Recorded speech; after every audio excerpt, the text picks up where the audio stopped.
we appear to have on a fired up Monday genuine sports disagreement between Zaslow and Greg Cody. The Dolphins won. Their coach went for it on 4th and short, 4th and goal, very short, tie game.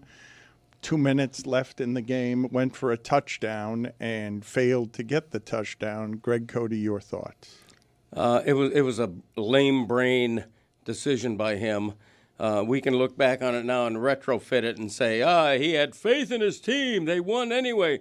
They won. They got lucky in overtime. They won because Jack Jones had a pick and on the only terrible pass Mariota threw all day. In that situation, you go for the win. It's late in regulation. The other team has no timeouts left. You go for the 16-13 win in regulation, and that was a long 4th and 2. That was not 4th and inches. Oh, a long 2. That was a 4th and 2 legit. And then the play they call is their backup running back plowing right into the middle of the line and being tackled by a 5,000-pound defensive tackle. What if it was a normal 2 yards? Not a long 2 yards. It was a long 2 yards. That matters. There's a such thing as a long 2, by the way, because when you look at the field, sometimes they put that ball a little bit closer to the 3-yard line than the 2-yard. That sounds like if it's close to the 3, you round up and say it's 3, right. Don't you? That's not a long 2 anymore. If it's it's closer, a long 2. No, I think it's a long 2 if it's right in the middle. I think if it's close to 2.5 is when it's a long 2. I think if it's over 2.5, you say it's 3. Yeah, do you not? Technically though, it's 2 because they always go in. Zaslow, what are your thoughts here? I think that 2 and 3 years ago, if Mike McDaniel is doing that, we are all like, yes, he's different. Super aggressive team. He's an offensive guy. Of course he's going to go for it. A long 2 years ago or Yes. a short That's where 3? I thought he was going when he started 2 good or 3. point. A long 2 years ago. It feels like that, Yeah, it yes. has been We'd a have been long okay 2 with years. that. But now, and look, I've done this as well, where it's the thing to do is to be super critical of everything Mike McDaniel does because the way he looks and the way he sounds, the way he talks. And now it's not so fun that he goes to that play. I think we'd have looked at it totally different a long 2 years ago. No, I mean, in that situation, I don't care what the analytics say. I don't care what the percentages say. Why don't you care what the analytics say and what the percentages say? Because they say you're wrong. I know logic. What decade are you talking? You're talking about in the 90s, your take would smack. The game's not the same. A long 2 decades ago. Okay, they have a chance to take the lead late in regulation. They blow it. They get lucky in overtime. If they had lost that game in overtime, all of us, including that guy, would be vilifying. Let the record show is pointing at me. McDaniel right now. Vilifying McDaniel. He did point at him with a vigorous fat sausage finger. It's been noted. The record notes. It wasn't even a point. It was like emphasis. Look, the Dolphins saved McDaniel from embarrassment. They saved him from himself. He made a bad decision that backfired and then got immensely lucky for it. If Dan Campbell does it, you're like, yep, good call. No, I don't. I go, why didn't you kick the field you goal, don't. kneecap eater? The Lions last night went for it like 14 times. Like 4th and 6. Like, they don't give a shit. How'd that work out for him? Well, they got robbed. That's another story. Yeah. I mean, are you trying to win or are you trying to be ballsy? Mike McDaniel wants to show he's got balls the size of grapefruits. So No, he's trying to win the game. On 4th and a long 2. No, he's trying to win the game. He was trying to win the game. All right, we'll continue this in a second. Settle down. Football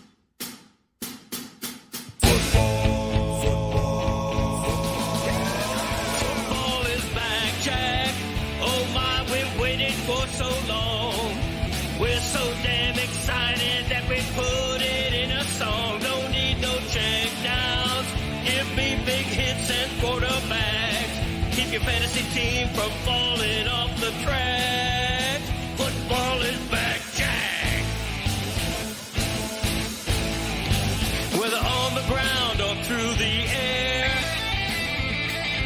When the chips are down and you throw a prayer. When your team is primed and on the hunt. It's 4th and 10, you refuse to punt. When the shoulder pads and helmets crack, that's how you know that football is back, Jack. Let me hear you say football is back, Jack. This high is Retro. And we're gonna ride it every week till we reach the Super Bowl. Don't need no check downs. Give me big hits and quarterbacks. If you say this game's the best, I'll say it's a gag. Football is back, Jack. Football is back, Jack. Football is back.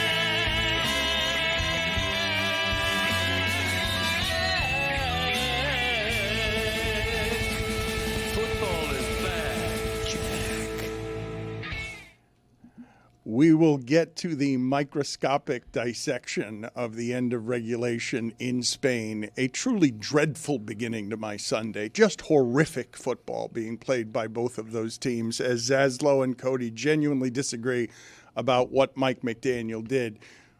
Obviously, two bad football teams. How do I know? Because on 4th and short, one gets a delay of game and has to kick a field goal. And on 4th and short, another one, when it's going for it, gets a false start. And I'm like, get out of here. Yep. Send it to Spain and stay there. Just don't come back. Don't take the flight back. The best play of that game was Mariota avoiding a safety.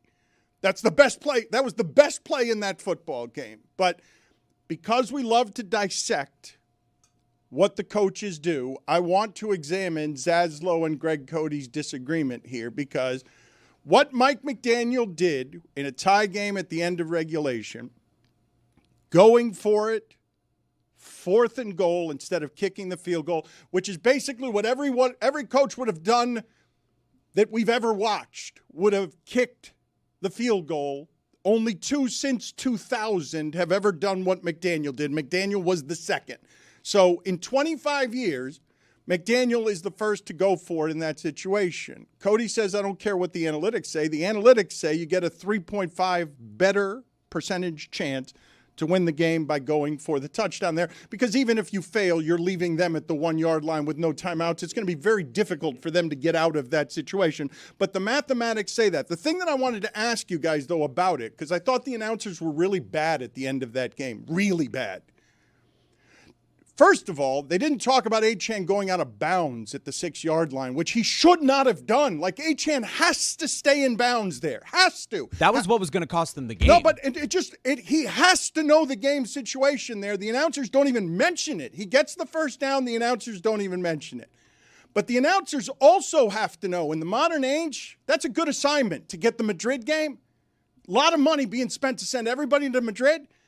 Those people need to know that the percentage of chance going for it is better at 3.5%. They need to tell the audience to make everyone back off. It can't just be anymore some offensive lineman in the booth saying, I think I'd show guts here and go for it. Give me what the math is. Well, and also give me what the trend is, which is that he's only the second guy in 25 years to take that risk, that unnecessary risk. You need the researchers to give you that information. It's why they're there. It's why they're flown to Madrid. Well, I don't know if you could have gotten that stat right there in that spot, that it's just the second time in 25 years. But certainly the former, the percentages going forward kicking, that they probably should have had. McDaniel knows what the percentages are. He's playing the percentages. He is a math guy. That he is absolutely doing there what is the correct play. But it's not just the percentages there. It's, all right, and this is why I believe McDaniel made the right move, where the game is different than what it was 10 years ago.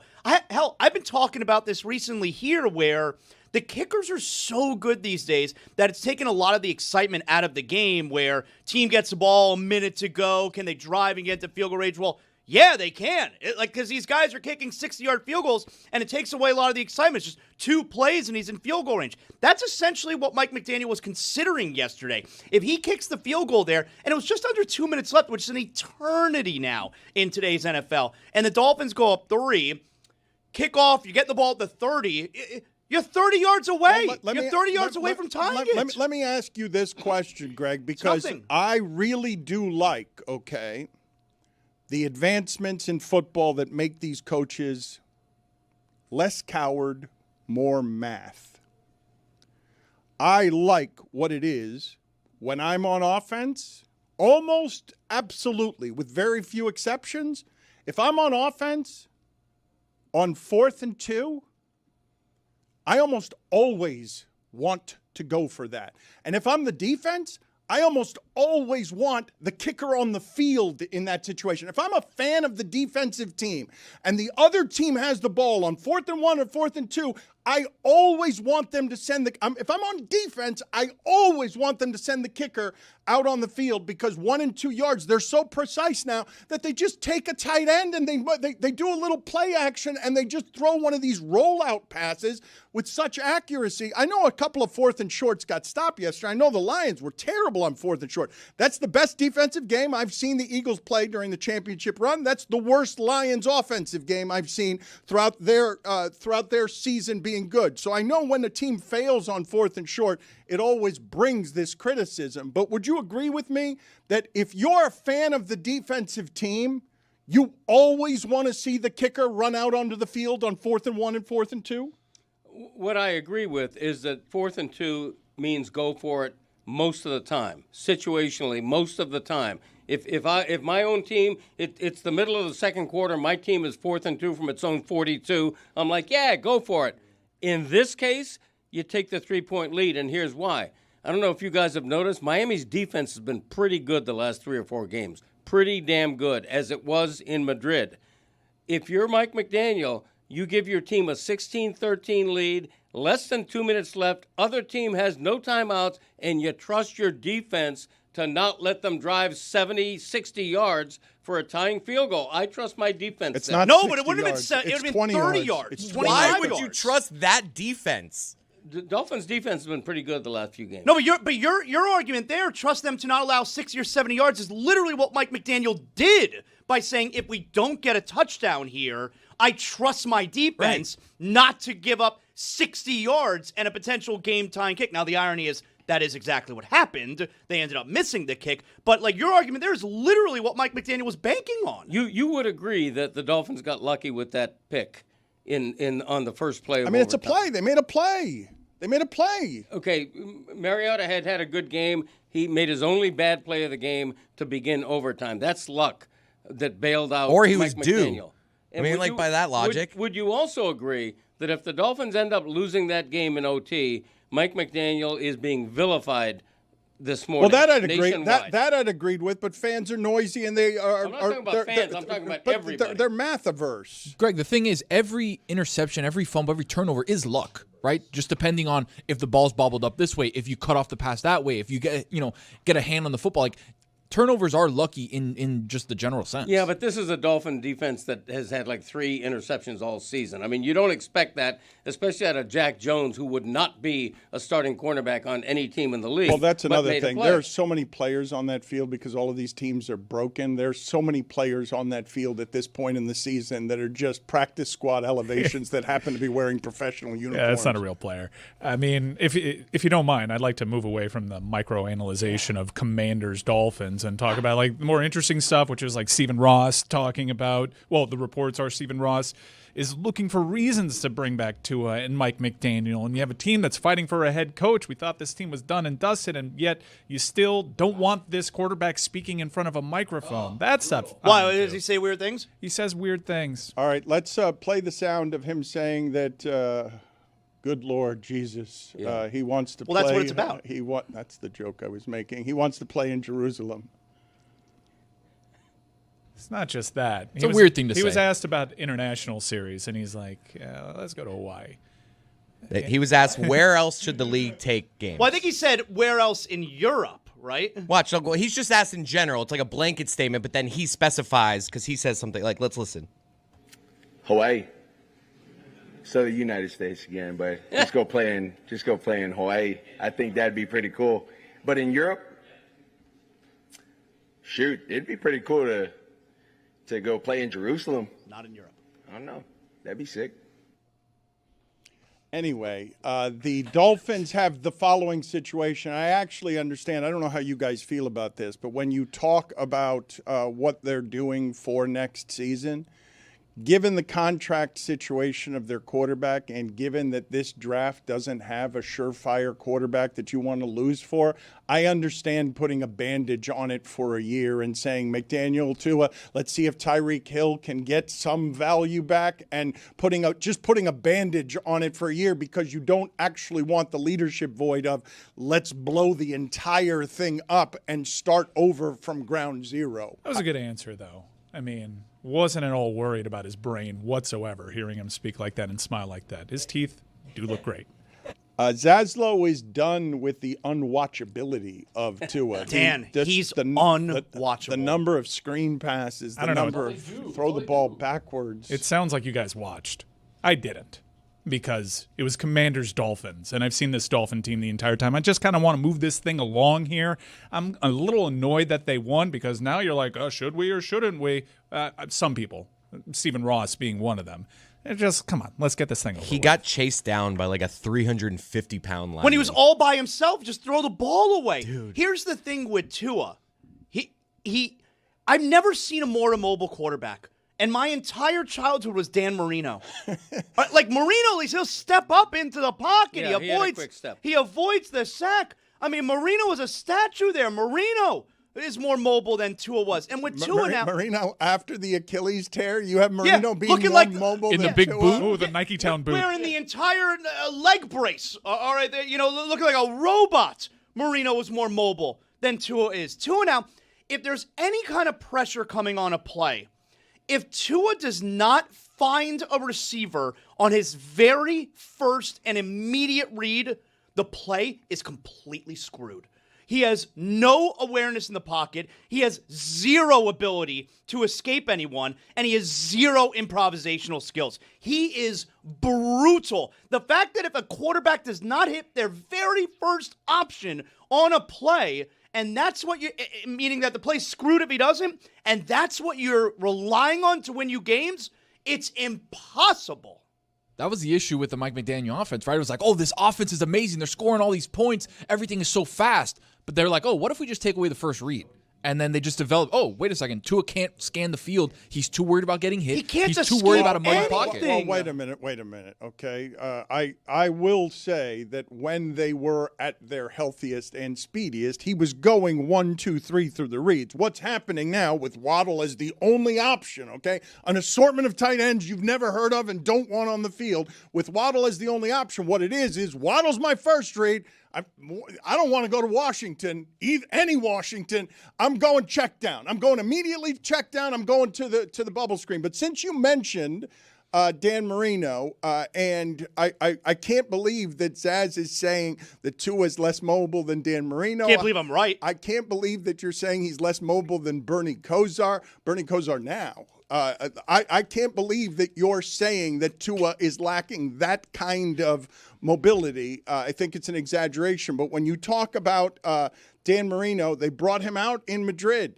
And oh, did they? He has some trouble with the chant.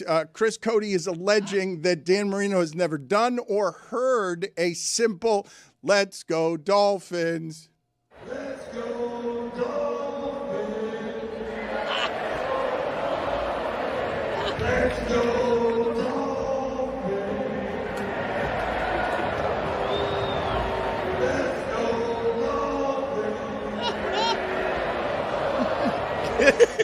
Good on the crowd. They stayed with him, but it's just so The awkward. ones who weren't booing. Kind of like when he did the drum at the Panther. He's just odd. Well, he's bad in public. He does not lead the league in public appearances.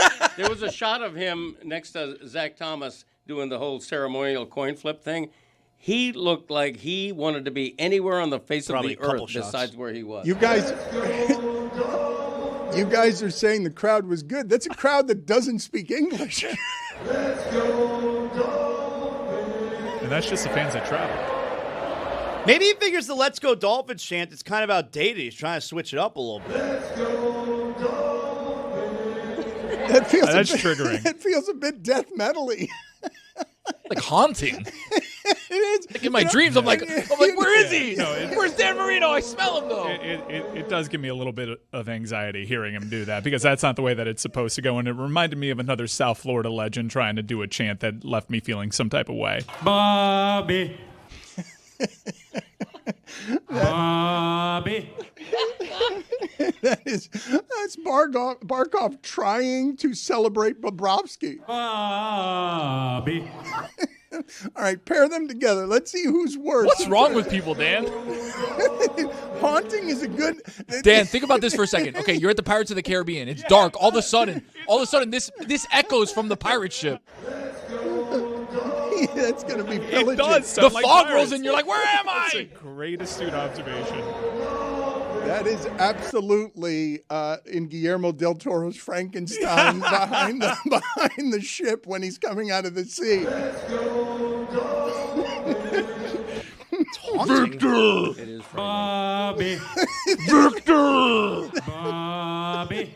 Victor! Bobby. See, Barkov's is not haunting. Barkov's makes me happy. It's playful. Bobby. It's the way that you're in a bounce house with children and you chase them around. Bobby. Bobby. What's wrong with these guys, man? At least Barkov, it's not his first language. Bobby.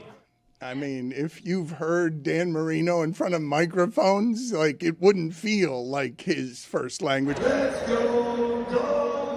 One of the great surprises of my entire lifetime is as long as Dan Marino lasted on that CBS pregame show because they hired him in the first place. And he spent how many years doing that because he was always notoriously bad talking in front of people, hated doing it and was boring on purpose. And yet he was a great quarterback, so we never criticized that, where we're criticized Tua about everything, so we criticize him for everything, for mentioning Jesus, for making jokes that don't work, for not being as glib and as eloquent as we want. No one here is criticizing him for mentioning Jesus. Where'd that come from? We were criticizing him for putting Jerusalem in putting a football game in Jerusalem and in Europe. That's what. Let me just Hawaii say, as well. I need to defend Tua here. Okay, I'm the only one who's going to do it. Feel free to do so in front of the microphone. I hate to always be the VOR, but if you're looking for reasons to criticize Tua after yesterday's game,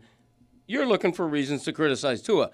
He's been pretty terrible this year. Led the league in interceptions with 13. He had a clean game. He played an efficient game.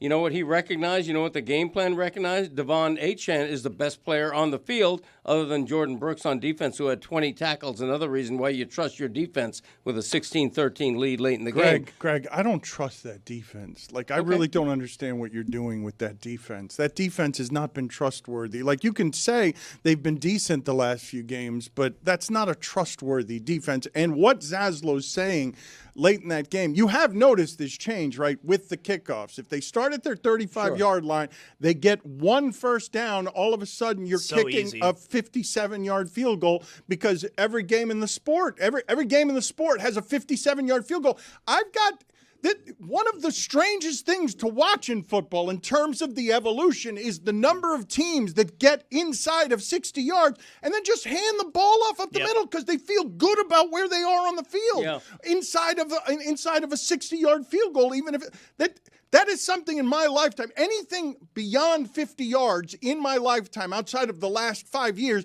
has been a field goal that you don't want to be taking. Now it's a totally normal thing for kickers all over the league to be making 50-yard field goals. Yeah, you know who's behind me in advocating my opinion? 99.9% of all NFL head coaches over the last quarter century.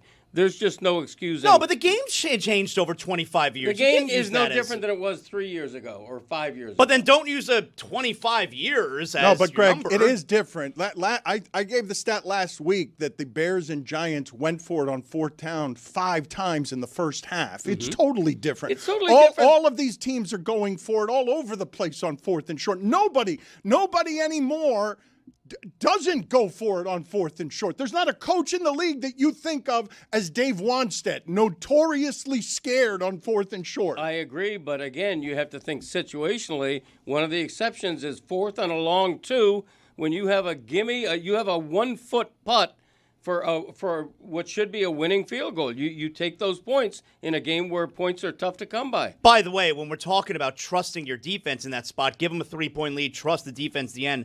They didn't get the conversion, and the defense then literally allowed 60 yards with the opportunity to kick the game-winning field goal. Like, you want them to trust the defense there, and the defense gave it up, like, in a major way. Now, granted, it's the benefit of hindsight, but still, like, they gave it up still. Let me throw another something at you. How about a modern twist on a doorbell where Amazon driver gets there, walks up to your door, and you hear this? Let's go, dun, dun, dun, dun. Does kind of have the sing-songy. I would have a doorbell different cadence. one. I would have a different doorbell, though. Ooh, that one is nice. That's when they hold it a little bit longer. You know what I mean? Instead of Who like is a it? quick one. Let's conjure other situations where you might be scared. You've come down the stairs at midnight because you've heard a bump in the house. It is. Wait, that's also scary in that situation. It's the Halloween version. That became decidedly less happy. All of a sudden, now I've got a crazy stranger. No, that's not the one I was looking for, though. I've come down the stairs the way Tony does when something in his garage falls off of the wall. Haunting is the exact way to describe that. Gravelly. It is. It doesn't sound at all like Dan Marino. If I didn't give you any context and said, hey, who is this? It would take you 1,000 guesses before any of you said it would be Dan Marino. But let's switch subjects here because I too am tired of talking about an epically bad football game that now puts the Miami Dolphins more in the playoff hunt than they were at 4-7. Was that Ed Orgeron? It sounds like a thick man. Like if I asked you, if I didn't tell you anything and said, describe this person visually, you're saying this person is more square than stick. So this is a headline from The Athletic, and I say it only to enrage Mike Ryan. Notre Dame closing in. Miami shut out, ? Yeah, this is bullshit. It's bullshit. And the charmed existence of a Notre Dame fan right now is insane to me. Okay, Miami's doing what the committee asked, be more consistent, look better on offense. For all the talk about offense, Miami's offense is a lot better than some of the teams that surround them. In fact, Miami, I think statistically right now, is in line to have its second best offense over the last 20 years. Miami looked thoroughly dominant on Saturday. You could say that's who Miami is. They had a midseason hiccup. That's who Miami is. They're closing the season in style. NC State didn't cross the 50 until the fourth quarter. And they have a good offense. Yes, the ACC's leading rusher had -2 yards And against NC State Miami. beat Georgia Tech last week. Yes, and they beat Georgia Tech and Virginia. Yeah, North Carolina State had been the ACC killer. They beat Georgia Tech Get in on 2 that, weeks Mike. ago. That was NC State coming off a bye. NC State's got talent on offense. I like their quarterback. Their quarterback does have a live arm. He looked like he was floating balls because Miami's defense was playing that fast. Miami's defense is unbelievable. But I realized this is bullshit over the weekend. Why am I living and dying watching Clemson run fullback dives, fumbling at the goal line twice, not enjoying my Friday night? Well, Notre Dame just gets to beat up on Navy and Pitt, with coaches saying, this game doesn't matter. What are we really going to entertain this? Are we really going to take this down the line? I know what you're doing. You're putting Vanderbilt there. You're putting Utah there ahead of Miami. BYU I'm fine with for now. You're putting them there so you don't have them bunched up together, so you don't actually have to have this conversation about a head-to-head matchup. Let's put that to the side. Well, we'll see tomorrow night the rankings come out. Everyone's talking about how Notre Dame is a bona fide playoff team. No doubt about it. No discourse about it. Miami's the exact same way.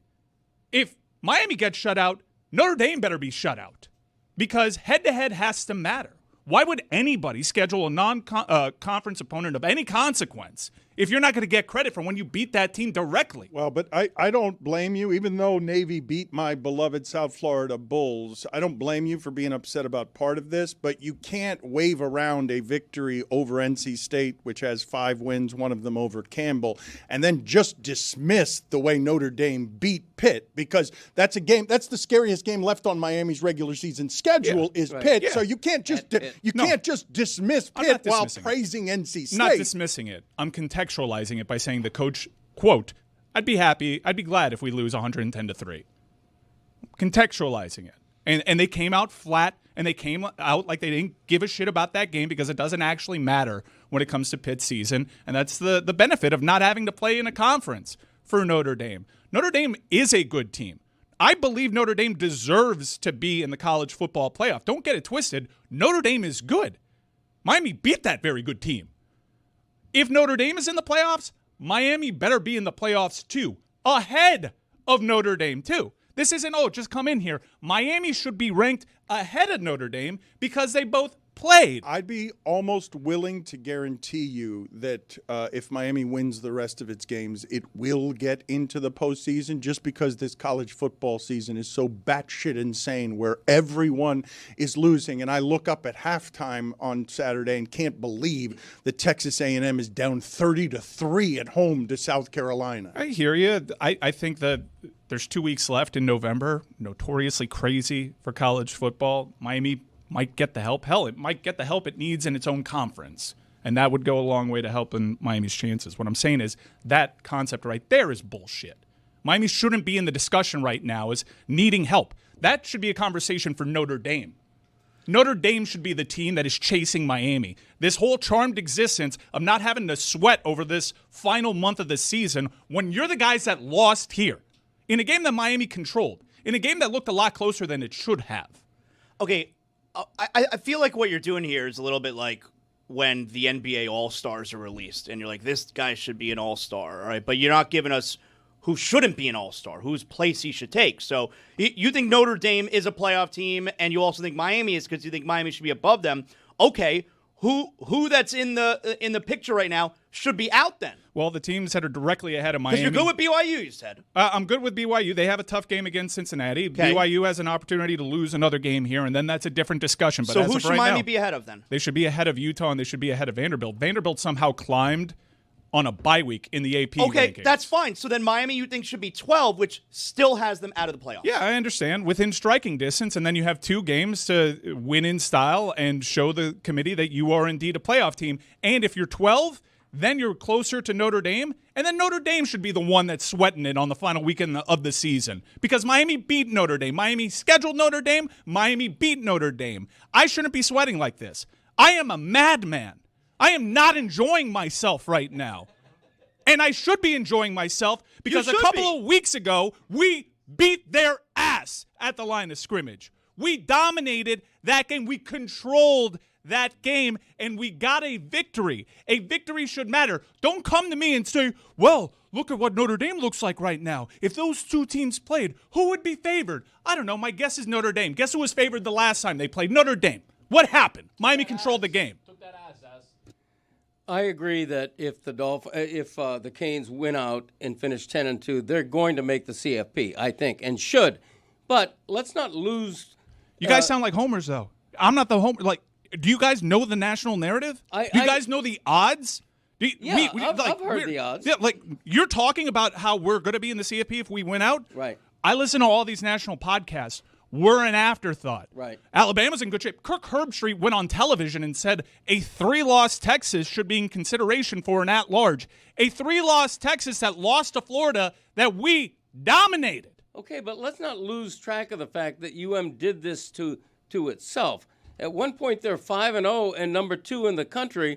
They lose a game that they shouldn't have lost to Louisville, which wasn't even that close. It wasn't as close as the final score. They got spanked. I think the SMU game is worse. Okay, you're always going to lose a game. Losses. You're not going to go undefeated. Yes, I hear you. Miami's lost 2 games on the last play of the game. And at least SMU's a road game. We're really going to go 21-4 over the last 2 years and not have a playoff to show for it. This is insane to me. I have a way for you to enjoy yourself, though. I'm going to tickle you some. You say you're not enjoying yourself. How about some of this? Bobby. It does help. Bobby. I know what. Look, I still am worried about Miami going 2-0. But let that be the gambit. Miami has to go 2-0 here. Miami doesn't handle business in November. It's why last year they missed the college football playoff. But I listen to what the committee says. I listen to what the committee says Miami needs to do. And Miami has done that for the last 2 weeks. This looks like a different Miami team. On offense, they look dynamic. They don't look predictable anymore. It's a damn shame if we look back on the season and say the staff got in its own way because the fan base was screaming about how obvious your tendencies were, and SMU won a game that they shouldn't have beat you in. Oklahoma winning this weekend really hurts. Oklahoma has a good. That really hurts. Oklahoma has a good resume. It No, but it could have been over for them. They would have been done, and instead they're going to get in. They got so outplayed in that game. It takes a spot from the game. I can't believe Oklahoma won that game. Here's another thing that bothers me. I understand Alabama's reputation and Miami's reputation. They have a common opponent. It went totally different ways. We want to talk good losses, bad losses, quality wins. FSU got embarrassed. FSU embarrassed Alabama. Miami played FSU. That is a bottom feeder in the ACC. That, for all the SEC narrative that we have there, why doesn't that stick? Alabama lost. Well, first game of the season. Miami was the first game. You know the answer to your question, though. There are going to be 6 SEC teams in the tournament, no matter how bad the SEC is. But that's bullshit. It's bullshit. Like, they're beating each other up, and they're getting credit for depth, where Miami doesn't get credit for depth, even though the SMU team that they played has only lost 1 regular season conference game since joining the conference. The Louisville loss, like, these are not bad teams. Notre Dame played Louisville last year. Notre Dame was in a 1-score game at home against Louisville last year. Notre Dame and several CFP teams could go to SMU and not win that game. These are not bad losses. They're bad losses in that Miami kind of beat themselves in it, and that's really frustrating. But if for all this, it's not how you start, it's how you finish talk, well, Miami's on halfway to finishing pretty damn good. Right. Because that team on Saturday looks like it definitely deserves to be in the field. Definitely. Right, but if they're going to finish 11-1 instead of 10-2, we're not even having this conversation. I can't reverse the loss. I can provide context and say Miami has done everything that it needs to do, except win 1 additional game. It is nonsense that we have to have this conversation, and I have to fight for my life and find the propaganda when Notre Dame lost to Miami. They're sitting at the same exact record, and they don't have these conversations. Every talking head is like, yeah, total playoff team right there. It's just because their 2 losses are to Texas A&M and Miami by 4 points. But that matters. But you said their losses are to Texas A&M and Miami. Miami played them head to head. They beat them. Yeah, but they're less worse losses. Less worse. What are you talking about? They are worse losses. How is it not a terrible loss when you're in direct comparison to another team in the CFP? If you lose to that team, that's a bad loss. Losing by Mike, there's no dispute to what I'm about to say, which is losing to Texas A&M and Miami by 4 points is more impressive than losing to SMU and Louisville by more than that. Yeah, by like 3 more points than that. Miami's loss on the last Even if it were the same amount of points, it's still more impressive.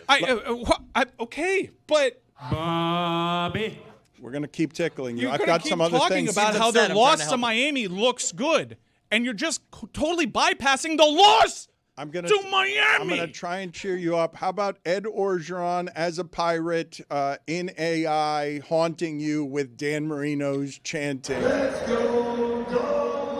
Tell me that works. That's pretty good right there. That Ed works. Orgeron I see the old galleon in the back, Dano. And now, in order to cheer you up, I'm going to pull out the best card I've got. I've been working on it for an entire week. Yes, me and ChatGPT. It is the Dolphins logo replaced by an old man's ass. Oh, now that's an old man's ass. That's an old man's ass. Is that Greg Cody's? I would not have known that. My ass is better. That's a than ball that, sack, guys. That better not be what I look look like. It looks like a brain. That is a ball sack. I thought it was a brain. The Miami Dolphins should name their team the Miami Ass and change their logo to an ass. Not a nice ass, like an old man's ass. I worked on that all weekend, and I appreciate More wrinkles that you guys sending are it back. No one said these look like a pair of testicles. No one said you add more wrinkles, it looks like a ball sack. No one said that. I was working on it very hard all week. Let's see the original. Oh, wow. Yes. That is not what we no want doubt. right there. Could have used more Well, wrinkles. it's what we want. That's what mine looks like. Hey, yo. That is not what your Yeah. ass look. Dude, good for you. Thanks, man. Zaslow, I'm assuming that when you walk nude through your house, that wearing sneakers or flip-flops, that is not what your ass I bet it looks like. more like the nice one than the old one. Dan nailed it, though. That is how I walk through my house, naked, but just with my sneakers on. Yes, Aslo. Look how pleased he is with himself. It had to Look be at said. Look It at- had to be said. Good one. Never heard it. Thank you. Have you been hearing that one since childhood? We've got Nick Wright up next. He's got to be hurting. The Chiefs have a worse record. Oh, he's got to be hurting? The Chiefs, Jeremy embarrassed us the yesterday. Chiefs have a Relax. worse record than the Carolina Panthers, whose season is over, by the way, as I've been saying all the second season. Bryce Young threw for 448 yards yesterday, left the field twice in a way that I thought he had career-ending injury. Twice left the field, comes back out. What a group of losers they have in Atlanta, man. Like it must stink to be a Falcons fan. Bryce Young twice left that football game. One of them on 4th and short, he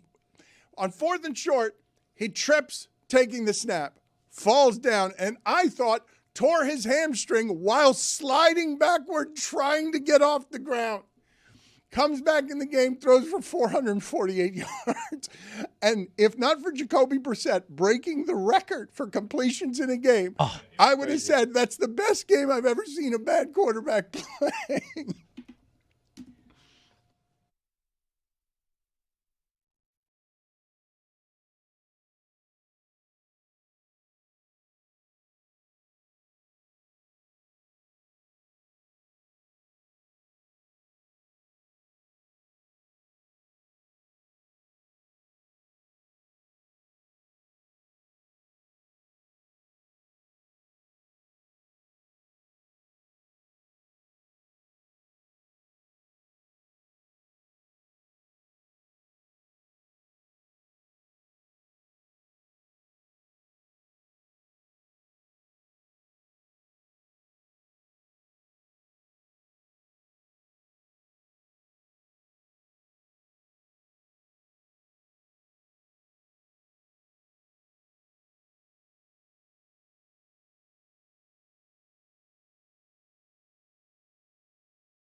A bit of an emotional week, I would say, here this week as we are leaving this studio. It's been an eventful 2 years where the show has struggled and groaned under the weight of trying to build a business. And we're going to move into new studios. Everything is moving after, I think it's close to 10 years here. And we're going to remember some of the things from the Clevelander because as expensive as the property value has gotten around here, the neighborhood has really deteriorated. There has been so is my health. There has been a lot of But that's your fault. shootings here recently and assassinations, plural. And we need to get out of here. And next And that week, move is brought to you by Miller Lite. 96 calories and 3.2 carbs per 12 ounces. next week is going to be a little bit difficult because we're going to be in the change, and these are not your problems, they are our problems, but we ask for yet more patience after 2 years of trying to build this thing. We're excited about getting into new studios, and we will remember the Clevelander throughout the rest of the week here because one of the great memories I have, Stugotz, it really is one of my favorites as I've gotten late in life. and have learned to appreciate some of this nonsense that we get to do every day, is the weekend before we were going to go on ESPN radio and start with whatever it is we were doing with them. They were going to make this studio look like all the other studios, which is just blue paneling behind us that would be nondescript. And my brother and I spent the entire weekend here putting all of this stuff up. And the reason that it's one of my favorite memories is because I remember the screaming phone calls on Monday when no one had been informed that that's what we would look like, and they didn't want us to look like that. Or no one had given them a heads up, I should say. It's not that they didn't want us to look like that. It's that they were going for homogenized at the beginning, and we put up all these tiles that we're at some point here going to just auction off because they've been here for 10 years representing us as we make a move to become a bigger business. We've got, Mike, do you know how many employees we have now? I don't know how many employees we have now. I walked into today's pre-production meeting and I was a little stunned at how many people were in that room, considering it's just jarring seeing how we've started. And there was a lot of people here when we were doing HQ. It was even tighter back then in many respects because we had the equipment. But I think the stark contrast is from the pandemic days when ESPN would only allow you and me in these studios and people were zooming in. So maybe I'll have fonder memories when we get out of here, and I'll look back on some of the stuff that we did here and created here fondly, but I cannot wait to get out of this godforsaken building.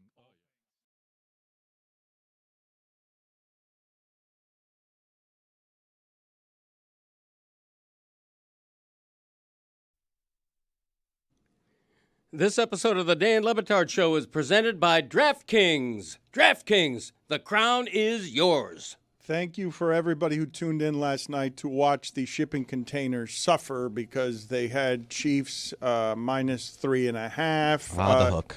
Jeremy, what does this video need as context as Nick Wright, who looks like he's been crying and hiding, he joins us now. He's got to be hurting today. What is the context this video requires? Nick Wright was willing to put up $5,000 that would have gone to the shipping container if the Chiefs had covered 3.5. They did not. It's the second time Nick Wright has failed to deliver money to the shipping container. He's heartbroken about that, I'm sure. What context does this require? Chiefs were down 3 at the start of the fourth quarter and driving. They had thrown a bunch of dinks and dunks to Travis Kelce, and we were in a spot where all they needed was a touchdown and an extra point to go up by 4, which is what we needed to be in position to win. This is the best bet. you guys felt. When Kelce tumbles into the end zone and you realize you're about to be up 4 with the extra point, this is as good as you guys felt. That is going to be the best. And what you can see is we were trying to give analysis throughout the game as well. So this will start with some analysis and then lead you to that touchdown and everything that transpired from there.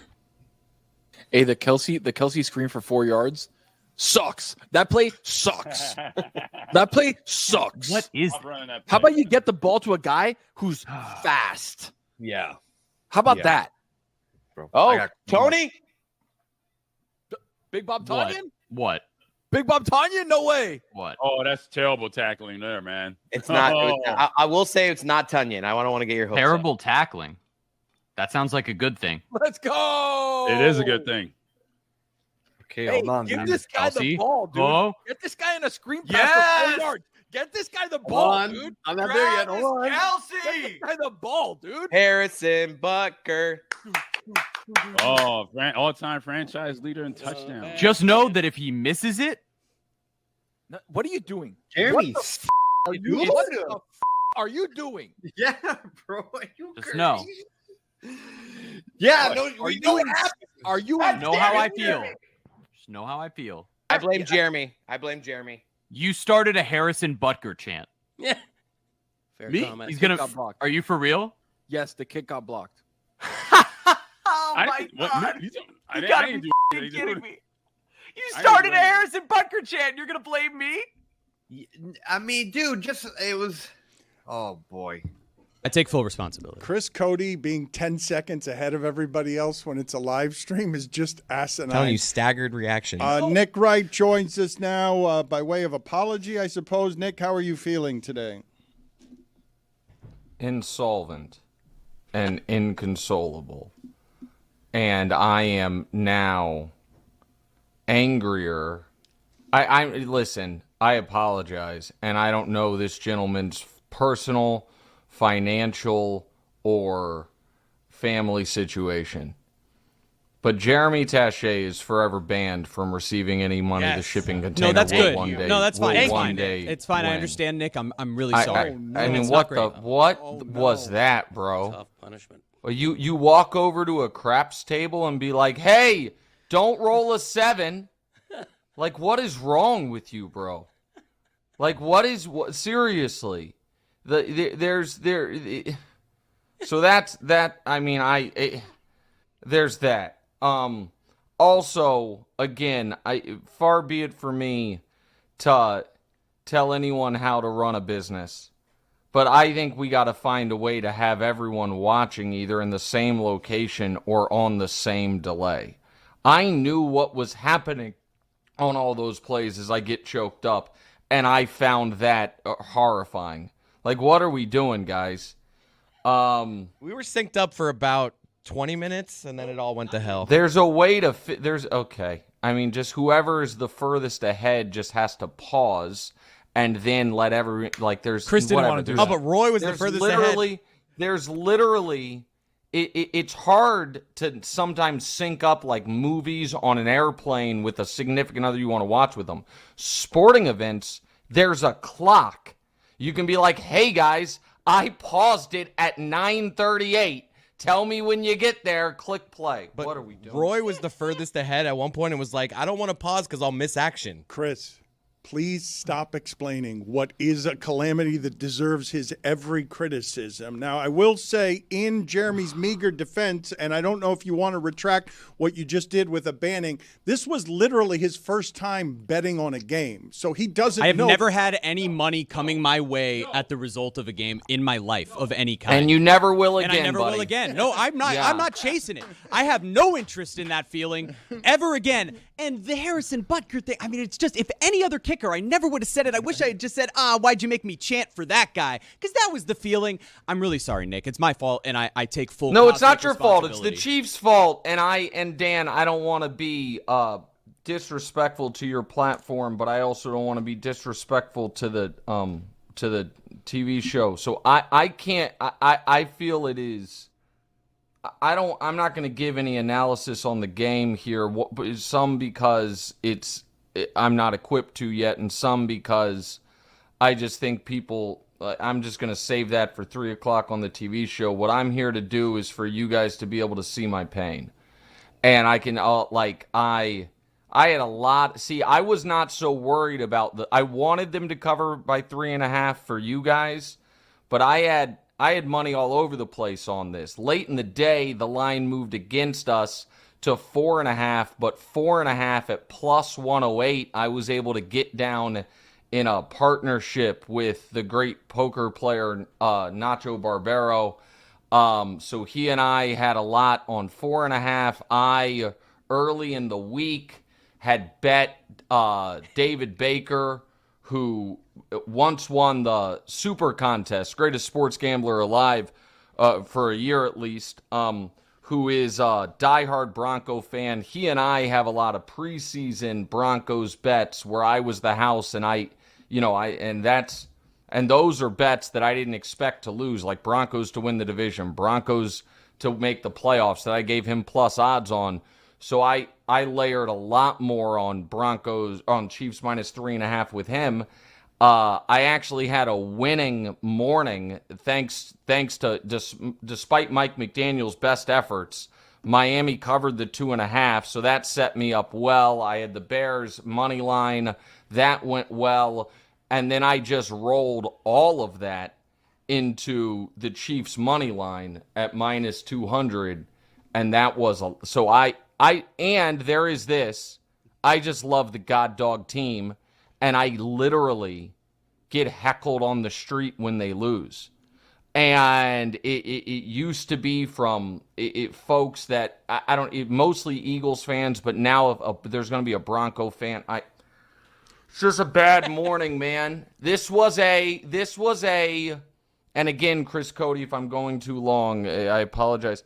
This was a wake up at 2 a.m. dreaming about the game type of loss, and I haven't had a regular season one of those in a very long time. And it's also a email your financial manager at 6 a.m. like, hey man, I know this is the account we say we don't touch, but I need a little transfer. All right. I need a little transfer. You can watch and listen to his embargoed thoughts on First Things First, weekdays, 3 p.m. on FS1. You can get his podcast, What's Right with Nick Wright, wherever it is that you get your podcast. But where does this one rank in terms of overall pain for you? A loss that feels a little bit sleepless, because now it's not just your money, Nick, and I don't know which one of these. I'm going to say that your money hurts more, but I don't know, given how much you care about this team emotionally. I can make the money. I'll just, I can make the money back, Dan. That's the thing.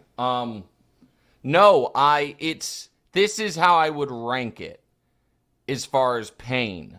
The most pain is that my team's in trouble. Like, that is true. Like, I know they're still like 58% to make the playoffs, but that's to make the playoffs. And they don't have the tie. I can't believe that I feel like this is the stuff the poverty level teams talk about. Like, we don't have the tiebreaker with the Jags. Gross. I can't believe I'm like looking at like the tiebreakers with the Jags and the Texans. Like, who the hell are we? When's the last time you looked at a tiebreaker during the regular season? I don't know. Honest to God, I don't. 4 years ago, we were 5-4. But then we blew out the Raiders in a similar spot and, ended up 12-5. So the first most pain is for the team. Second most pain is the pride. Like, all week last week, Dan, I said them losing was an impossibility, and Bo Nix was going to look terrible in this game. And Patrick throws the red zone pick. So, like, it is the gold medalist of pain is my team. The silver medalist is my pride. And the bronze medalist is my bank account. But can make more money. That pick, where does it rank on you being stunned by anything Chiefs related? Like, I don't know how surprised you were the way that Bucs Super Bowl went. I don't know how surprised you were the way that Eagles Super Bowl went. But seeing Patrick throw that particular pick, where you're like, what was he doing? What happened there? It was high, Dan. It was high. He threw a pick like that against the Jags. 99-yard pick six, which is why we don't have the tiebreaker. It was, they deserved, I tweeted it. They deserved to lose. I can't believe I'm saying this. Denver was better. Denver deserved to win the game. The Chiefs made a bunch of mistakes. They turned the ball over. They couldn't get off the field on 3rd and long. Like, it was bad. And now they're in Now it's a real fight for their lives. And I still, there is a part of me that says we're now just going, the revenge will be 2-7 in Denver, round one of the playoffs. Like, that's certainly on the board. But it is, if you actually dig into it, they're in a very precarious spot. If the playoffs started today, the Lions, Ravens, and Chiefs would be out. They were 11-0 in one-score games last year. They're 0-5 in one-score games this year. What is that? Well, you threw a lot at me there. The Ravens are not good. Now they have the same record as the Chiefs, but like the Ravens, like that win against Cleveland was horrifying. So the Ravens' problem is their quarterback missed some time, their defense was bad, and now their quarterback's back, and he's not himself. The Lions, the NFC is stacked, and their lines aren't quite as good as they were. The Chiefs, it's bizarre, because the offensive line is much better than it was last year, and the receiving core is healthy. And while, yes, going winning 17 straight one-score games is aberrant. Losing 5 straight is aberrant as well. And so I don't have the answer for you there, Dan. I don't. Which one hurts more of the things I'm about to tell you? Third place? This is awful. Worse record than the Panthers, same record as the Texans. Oh, you mean third place in the division? Yes. Is that what you're saying? When Yes, you say third place in the division. worse record than the Panthers? I hadn't even thought about. You guys are sons of bitches. I gotta tell you, seriously. You guys, the mics are off, but there must be one spare mic on where I hear that godforsaken shipping container giggling. I just gave, and Taché is like, that was my first time betting on sports. You didn't bet on sports yesterday. I know, but we kept telling you were on a free roll. Shut up. It cost you nothing. You were on just a maybe I'll be able to pick up a few extra dollars situation. And you guys are in there giggling. Bills. What did he say? Don't worry about it. It doesn't matter. Jeremy, shut up. I'm sorry. Stand down. I'm sorry. Nick, I'm sorry. I apologize for what he did. Chris okay? chanted. You shut up. Not another word. Not another word, I swear to God. What he did yesterday was sickening. Okay, what he did yesterday was irrehensible. What he did yesterday was disgusting. Irrehensible. Not a word. I knew what he meant. That's reprehensible. You know what he meant. You know what I meant. It means irresponsible Thank you. reprehensibility. Thank you. I like It's a that combo word. I'm gonna word. start I like using it. that word. Thank you. Moreover. Moreover. I agree with the ban on Jeremy for all time. Yes. I second that ban. I third it. All right, so I'm Yeah, sorry. he reminds me of the guy, like Jeremy. I never thought I would say this, but you're starting to remind me of the guy who does soccer play-by-play now. Like, what do we do? Like What a compliment. Thank you. You should know better. Yeah, like professional, and I'm sure good at your craft, but also like, dude, why is he here? Like, what are you doing? Real quick before I go, Tony, sir, on the side, if you got anybody that might be interested in a day date, tell me the best number, okay? I'll text you. All right, thanks. The Kansas City Chiefs, 8th place in the AFC. You can catch all his thoughts embargoed. They're in 9th place, actually, Dan. If you're going to troll me, do it correctly. They're in 9th place because they currently don't have the tiebreaker against the Texans. They're actually in 9th place. That's my bad. They have 2 more wins than Miami. Miami's firing people because they're so bad. That's one more win than Miami. Sweet Christ!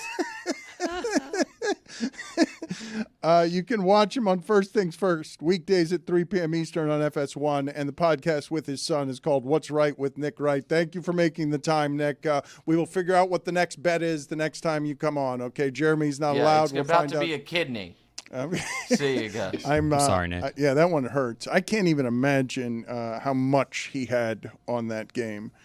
The last time he was on with us, I think he said I was in a rigged game in Milan, and then and then this time, what was the great name of the poker player? Nacho Barbero. Nacho Barbero. Great name. He's so open about the gambling and all the money that he's winning or losing. His wife doesn't get mad at him? Well, he's got his own accounts on the side where they're exclusively for his habits. I'll tell you, wives, we know they love. This winning? AFC playoff picture is insane. Yeah. I mean, it's November. It's almost turkey time, folks. Where the Dolphins at? And the Ravens and the Chiefs are in the hunt graphic. Dolphins are a week away from in the hunt. I mean, the Lions are out of the playoffs today. Right? If I told you this before the season, Lions, Ravens, Chiefs in the hunt graphic. There is a playoff that you're looking at where Josh Allen, Patrick Mahomes, Joe Burrow doesn't even factor in the discussion. I think it's about new blood. Nobody is getting a home game out of that group. And the odds-on favorite in the AFC, the Ravens, they're a joke. They're considered a joke. They kept repeating on the broadcast yesterday how Patrick Mahomes has never not made the AFC Championship game. I'm like, that is They've won the division 9 straight times. That's crazy. I want all these guys to make it, though, but all of them to have to do it on the road. Well, but all wild card weekend. Like Texans, we may get Patrick Mahomes in the noon trademark Houston Texans. Who are the home window. quarterbacks? Davis Mills, No, but Daniel Jones. This is the situation we're Drake in May. after. Let's examine last night's game for a second because we're going to talk about the Chiefs. The Chiefs losing is a bigger story than just about anybody else winning. It's an amazing space that they find themselves in, and you saw last night. I think we can agree on this part, right? If the Lions' window is not closed, you saw last night how they're going to lose in the playoffs. If they have to go on the road, play outside, play in the cold, Jared Goff's going to go 2 for 18 on his last few attempts. That's as bad as Jared Goff has ever played. I'm including a 13-3 Super Bowl loss to the Patriots in there. Jared Goff completing 40% of his fewer than 40% of his passes is nuts. Got a new guy calling the plays. To see, Dan Campbell's calling the plays. What happened to the Lions last night, I'm not kidding you when I say, okay, it's the worst game of this era I've seen their offense play. That offense was averaging 31 points a game. That offense scored on every drive last week. Every drive it had last week. That's a good offense. And I've never seen the Eagles defense play better than that. I've also never seen the Eagles offense be worse than that. That's as bad as I've seen the Eagles offense be, and it didn't matter. But the Eagles have now won 24 of their last 27 games, even though they're impotent on offense the last, 15 of them. Again, slight context for last night. There was a ton of wind. The gusts were like 30, 35 miles an hour. The balls were going all over the place. Like, even though that is December, January football for the playoffs, it was tough for both teams to kind of get things offensively rolling. Of course, the weather is a factor, but once the Lions have to play outside of a dome, as they will because they're not in the playoffs today, if they have to play on the road, it's not going to look like it looked against Baltimore earlier this season when they won 38-30. But I want to go to another game. Do you know how good the Seahawks have to be kicking for the game against the Rams on the road after Sam Darnold plays like that? That football game, okay, Chris Shula as the defensive coordinator for the Rams. Sam Darnold in his last 25 games against everyone other than Chris Shula is 21-4 and throws the ball down the field whenever he wants. Against Chris Shula and the Rams, they cannot throw the ball down the field. He's 0-3 with 12 sacks and 5 interceptions. Sam Darnold was a disaster yesterday. He will not be a disaster like that against most teams, but if he sees that one, that team is good enough to win the Super Bowl. Like, to be on the road against the Rams and do that to Stafford, to slow Stafford down and be kicking for the game at the end when your quarterback has that many turnovers, that's nuts. Like, the Rams are legitimately one of the best teams in the league, empirically in every way. Stafford has thrown in his last 7 games 22 touchdowns, 0 interceptions. But that's as bad as he's looked in the last 7 games. That's as incompetent as the Rams have looked in the last 7 games, or the season, I would say. Maybe the end of the Eagles game. But I just couldn't believe that the Seahawks were still in that game. Show me all the games this season where you saw somebody turn the ball over that way at quarterback, college or pro, and you're kicking for the game at the end. Miami, Louisville. Yeah, Carson Beck. Yeah. We're setting up that field goal and just a little tip pass. The odds-on favorite, according to DraftKings Sportsbook, to win the Super Bowl this year is the LA Rams with that Chiefs loss. Really? And Stafford was the MVP favorite before this past week. I want to play a sound here of linebacker Ernest Jones of the Seahawks defending Sam Darnold after last night. Man, Sam's been balling. Like, if we want to try to define Sam by this game or what, man, Sam's had us in every game. So for him to sit there and say, oh, that's my fault. No, it's not. There was plays that defensively we could have made plays. There were opportunities where we could have got better stops. It's football, man. And he's our quarterback. We got his back. And you got anything to say, quite frankly, you. I like it. You know what that's called, Dan? You know what that guy's called? A Radada. You got anything to say, quite frankly, bleep you? You got anything to say, quite frankly, I love that. The quite frankly really works there.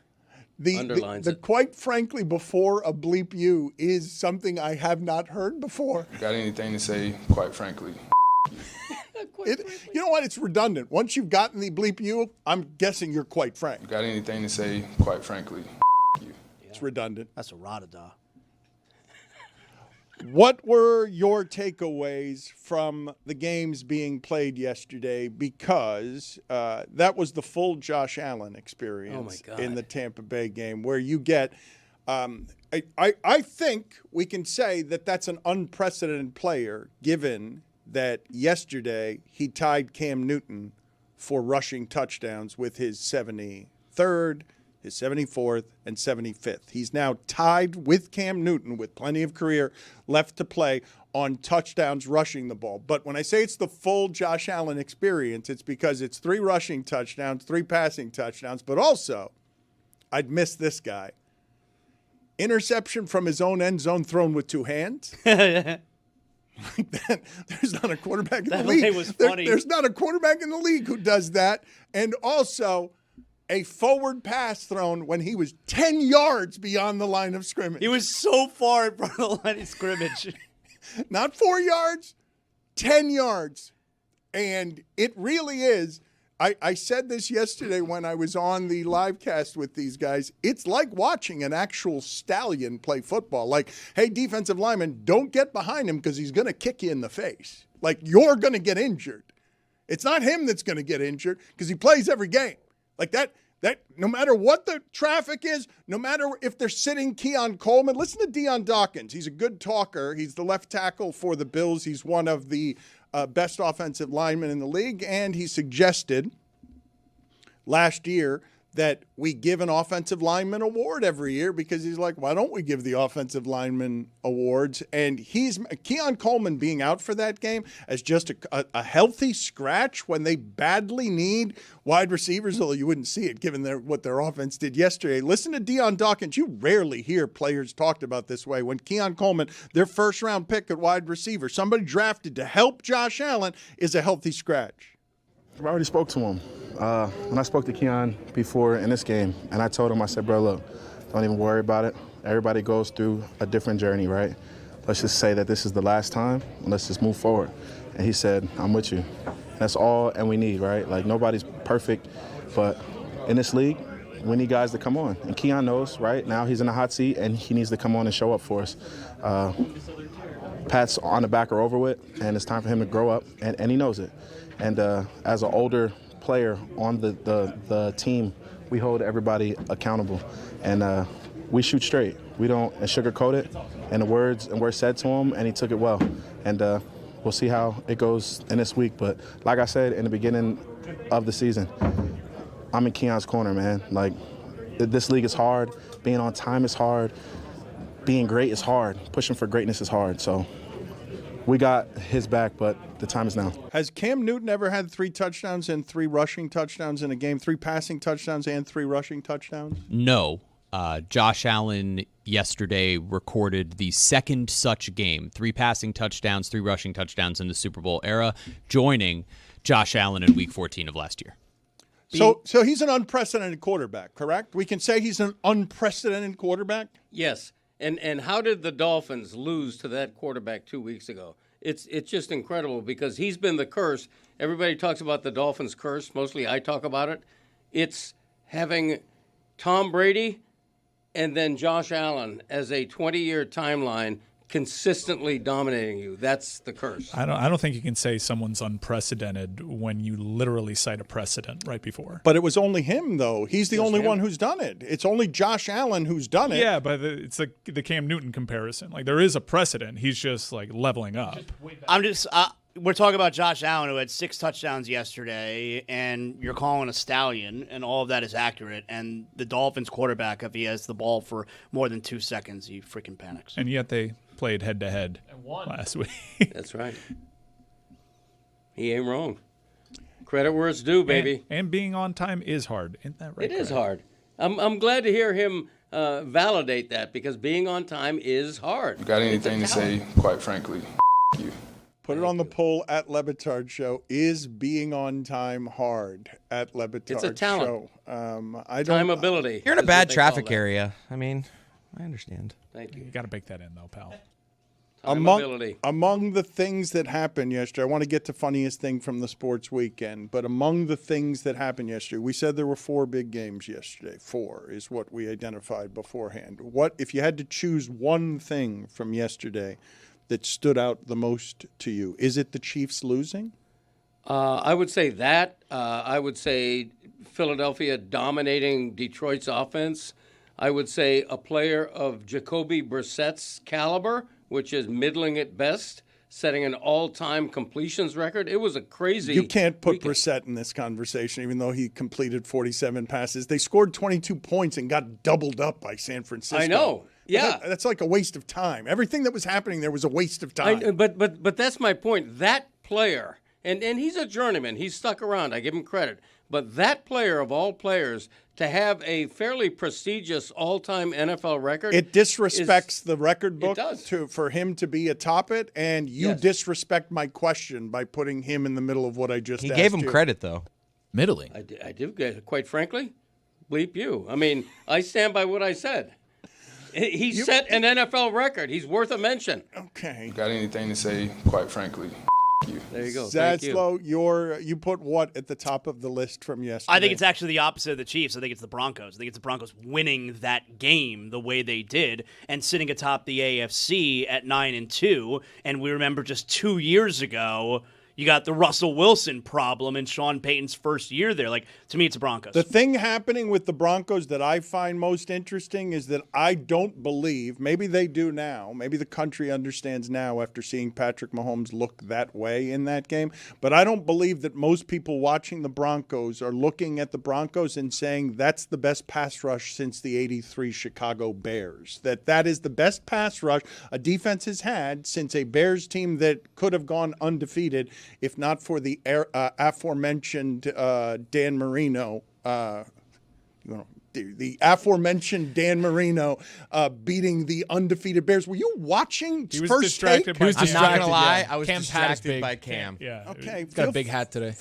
Really, today he's got Today. a big hat. Oh, it's bigger than usual, Dan. You don't say. Yeah, look at me, Louis. Odd look for him.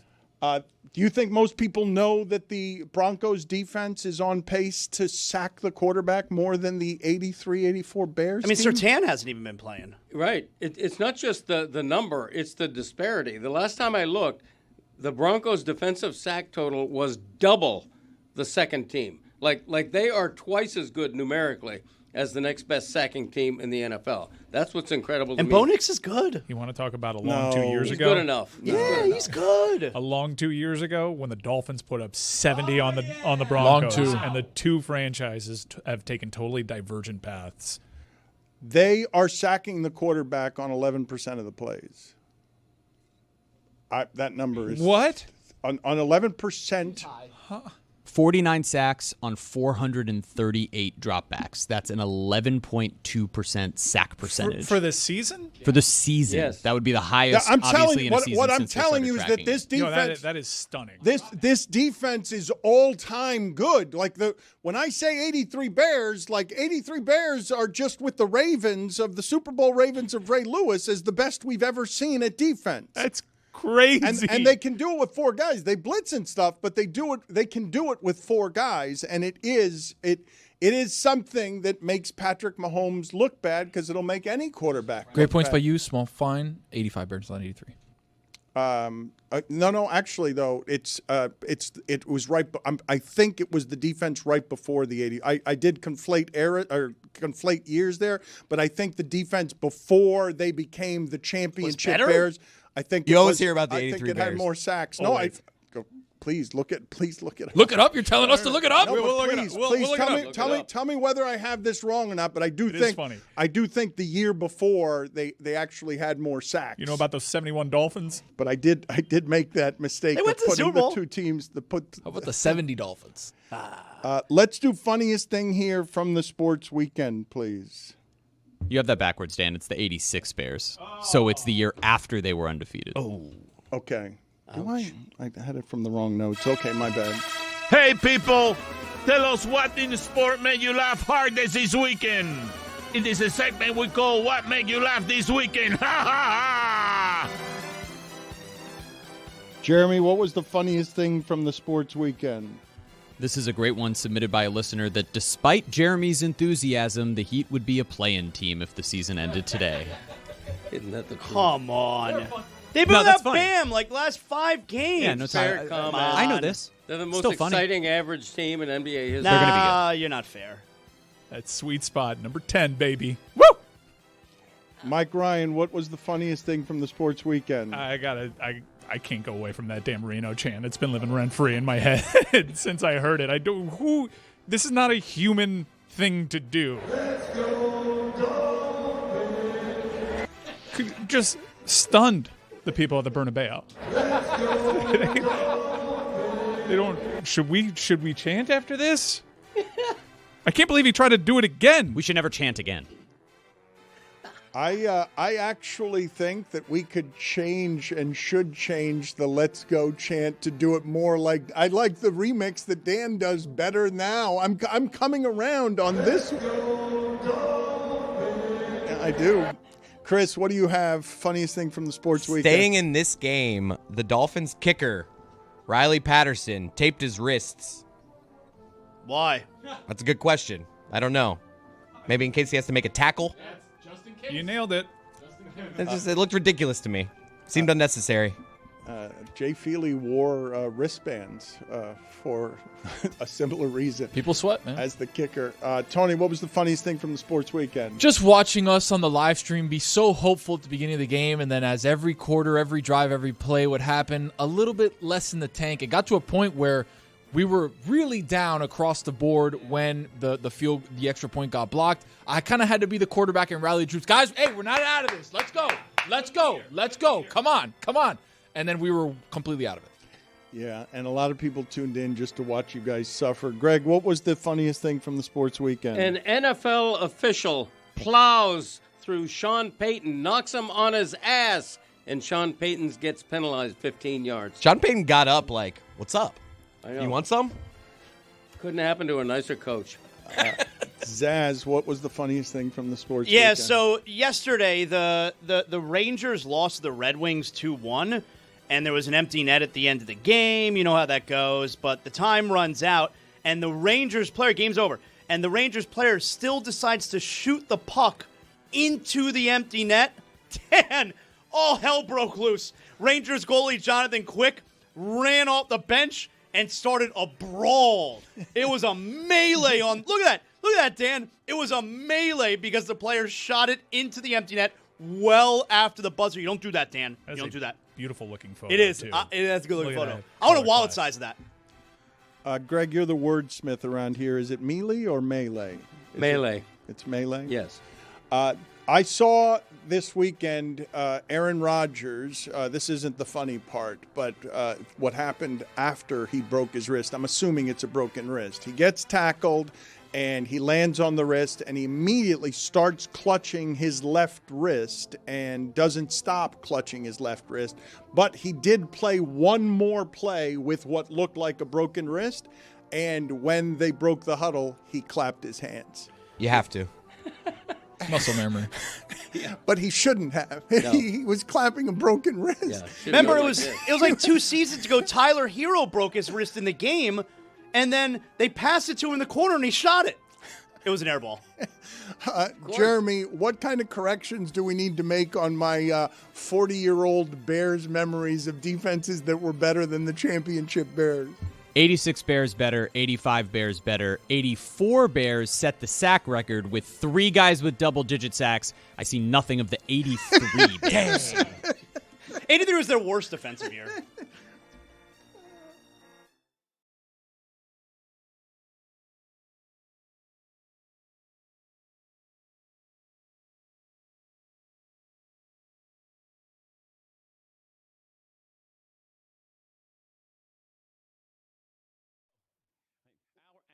Power rankings. Is he a 1 seed?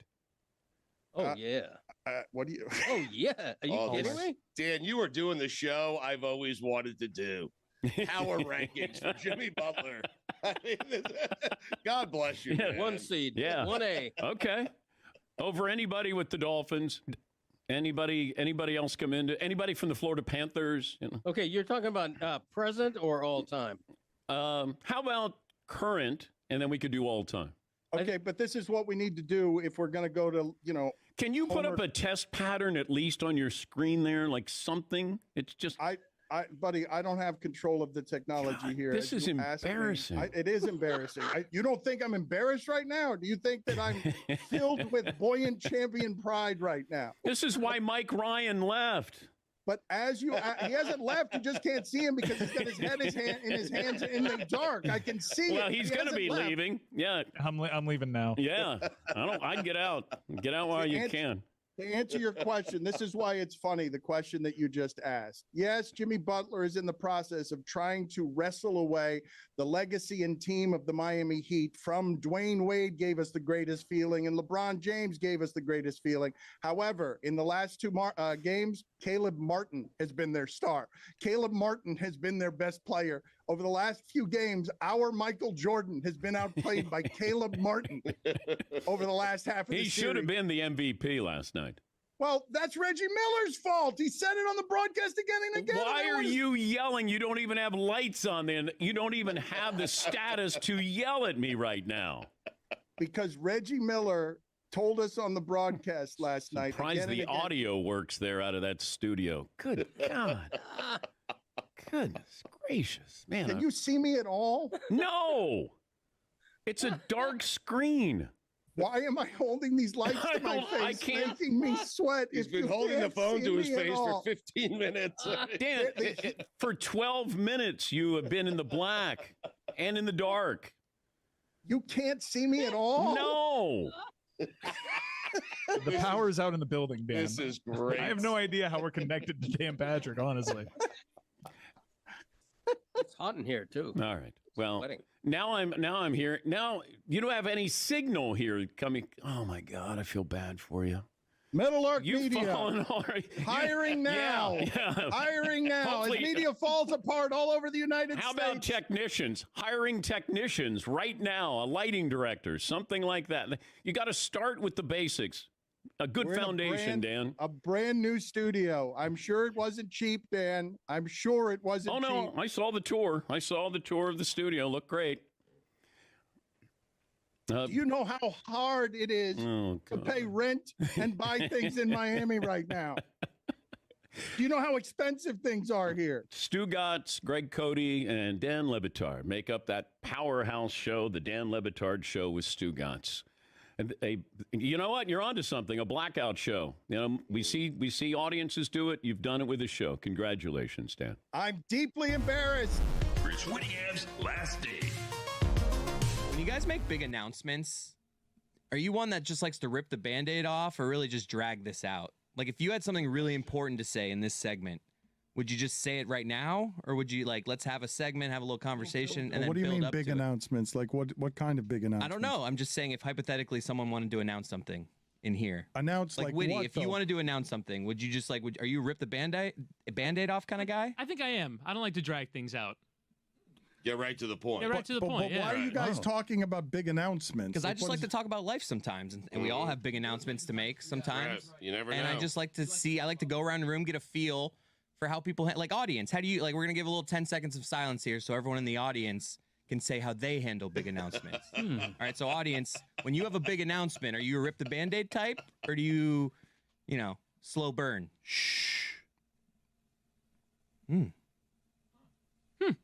Wow. This is a callback to Naked Chris, by the way. I used to do this with Naked Chris. You guys are so uncomfortable with silence. You couldn't get through 4 seconds. Chris is looking at radio for a long time, Dan. Ready to go. Dan and I were ready for 10 seconds. So I still don't understand what you're doing, though. What are we making a big announcement here? Is that what you're saying? Yes. Yes, we are. But who's making it? Is Chris Cody making it? I mean, I am making a big announcement. Well, okay. I don't like to, classify my own announcements as big or not big. Wait a minute. I'll leave that to you guys. I started this segment, and there's actually an announcement that needs to be made. What are the chances? Wow. Good at this. All right. So Witty's leaving. It was really poor acting. Spoiler alert. What the hell are you doing? Yeah, Chris Cody is correct. He has indeed broken my news. I will no longer be the executive producer of this program. I took over that job like a year and a half ago, but yeah, I will indeed be leaving that.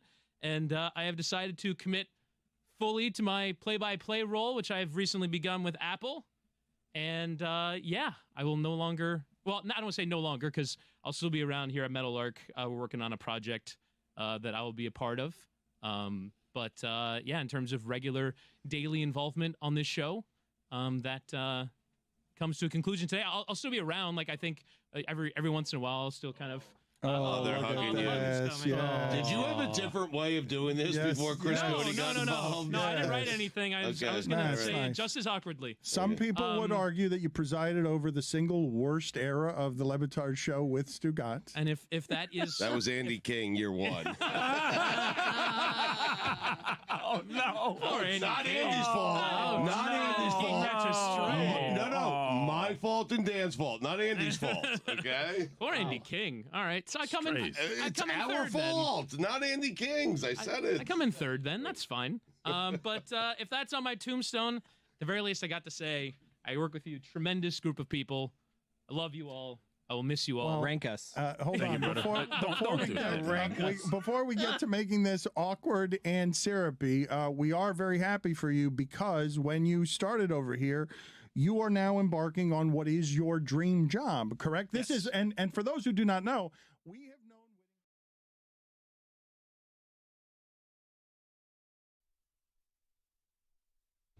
I just looked at the NFL schedule for next week.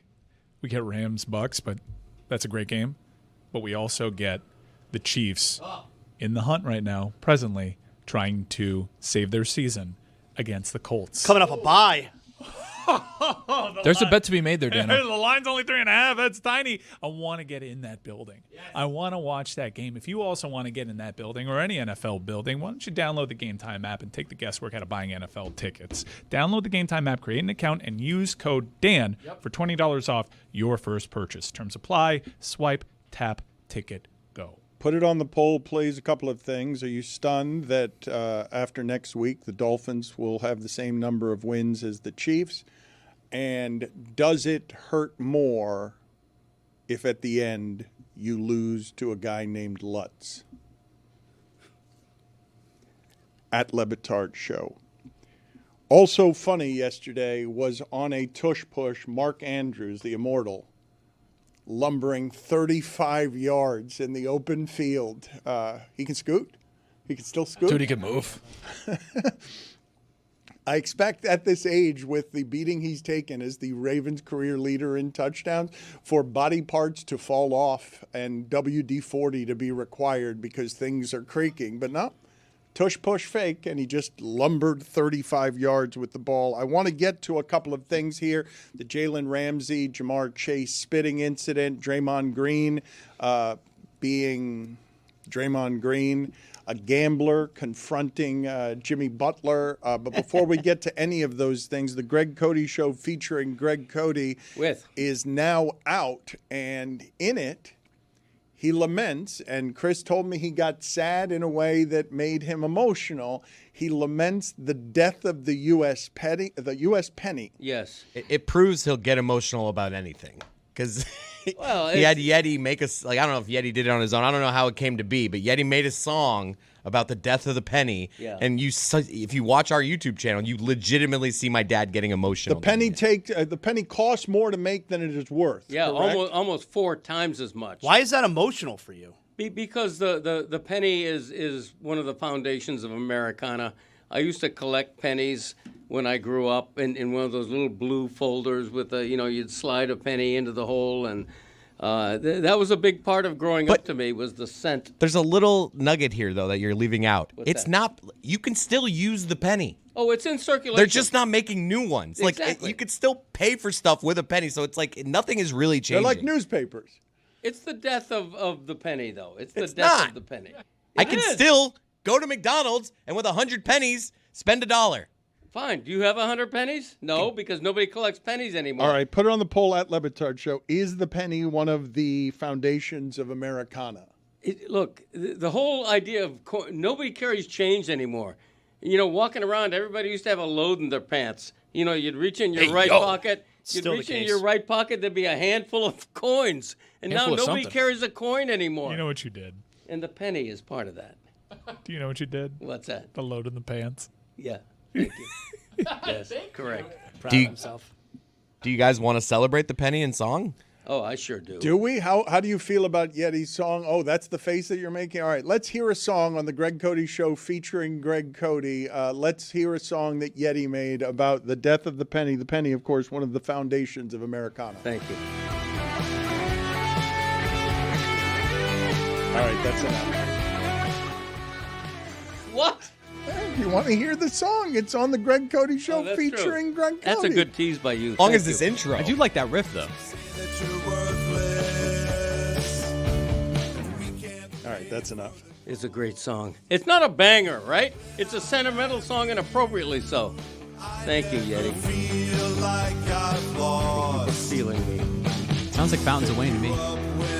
I will only talk about the Giants and Packers in this way because I thought Bart Scott had the best analysis before the game. Before the game, I thought he had the best analysis, and it ended up coming to fruition, which was just, with Jameis Winston, it's trick or treat. Now it was a couple of weeks after Halloween, but it's still it was still good analysis because it absolutely is. Put it on the poll at Le Batard Show with Jameis Winston. Is it trick or treat? And that concludes our Giants coverage, Packers coverage for the day. And it don't make sense to say goodbye.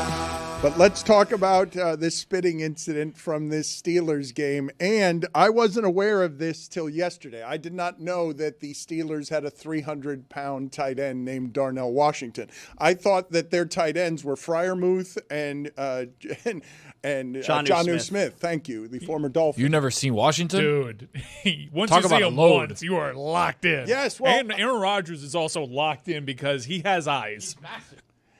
He's got to be 300 pounds, right? He's not listed at 300 pounds, but he's got to be 300 pounds. Easy. Like that guy in the open field was just wrecking people. He reminds me a lot, and probably Aaron, of Jermichael Finley. Just a giant, put together, cut out of stone type of dude. They got him at 6'7", 264, but that's You want to talk about a load, Greg? That guy. Loading his pants? Tell you what. Damn right, jingle jangle, right? So Jalen Ramsey, I don't think jingle jangle is the same kind of load in the pants. It's just coins. dawned upon me that he doesn't understand what a load means. We're talking about coins Well, in a he said he pocket. was doing it About a on couple purpose, coins. but he I was don't lying. think so. Yeah, I think he was lying to me. It was Gaslighting when you you. did load Yeah. in the pants, we thought you knew what you were saying, but you did. were just saying change in the pants. Right. But that's not what a No. load in the pants is. You know about that There's jizz? more definitions to what that means. What do you think? I'm referring to a baby diaper? You know what? I'm not going to allow Mike Ryan to That was do that. obscene, right? Yeah, he's got a Minor penalty, 2 minutes for a shit contribution. This will work out with the green shirt. That's also a load in the pants. Yeah, the green screen and the green shirt isn't going to work, so you can go sit in there and make bad television like you made bad audio. he was right. That's right. It's unnecessary. I don't need... Uncouth was what it was. Yes, and I'll get to Shador Sanders in a second, but let's do Jalen Ramsey and Jamar Chase. What's going on with spitting on people? Like, what is happening? And Jamar Chase just lied about it afterward, and what should the penalty for this be? He's going to get suspended. You think he's going to lose an entire game? Yeah, it already happened with homeboy from Jalen Carter. Yeah. But Jalen Carter was suspended for the game that he was in. He was ejected for the one game, right? Like, Wasn't he also suspended after that? I didn't. No, I believe he got. It was like early in the game. I think he just got. It was before a ejected. single play. Yeah, Right, but so I think he just that game was the that's game. what I think that's Yeah. got him suspended for the game. You think Jamar Chase is going to miss the next I do. game? Yeah. What is happening with people spitting? What happened? So Jalen Ramsey punched him, right? And then and the referee, did the referee see that Jalen Ramsey had been spit on? No, he must not have. No, Jalen. The punch gets seen. Jalen gets kicked out, and then we of course see afterwards that it was all triggered by a spit. A big loogie that he said he didn't spit. You clearly see like a massive spit wad flying through and hanging off of his face. We have the back and forth here. First, here's Jalen saying he did spit. He spit on me, so it's up. I'm gonna get football after that, respectfully. He added an important caveat, respectfully. You know what? I think most people understand that, though. I think most people say, you know what? I'm with Jalen Ramsey on that. So it's up.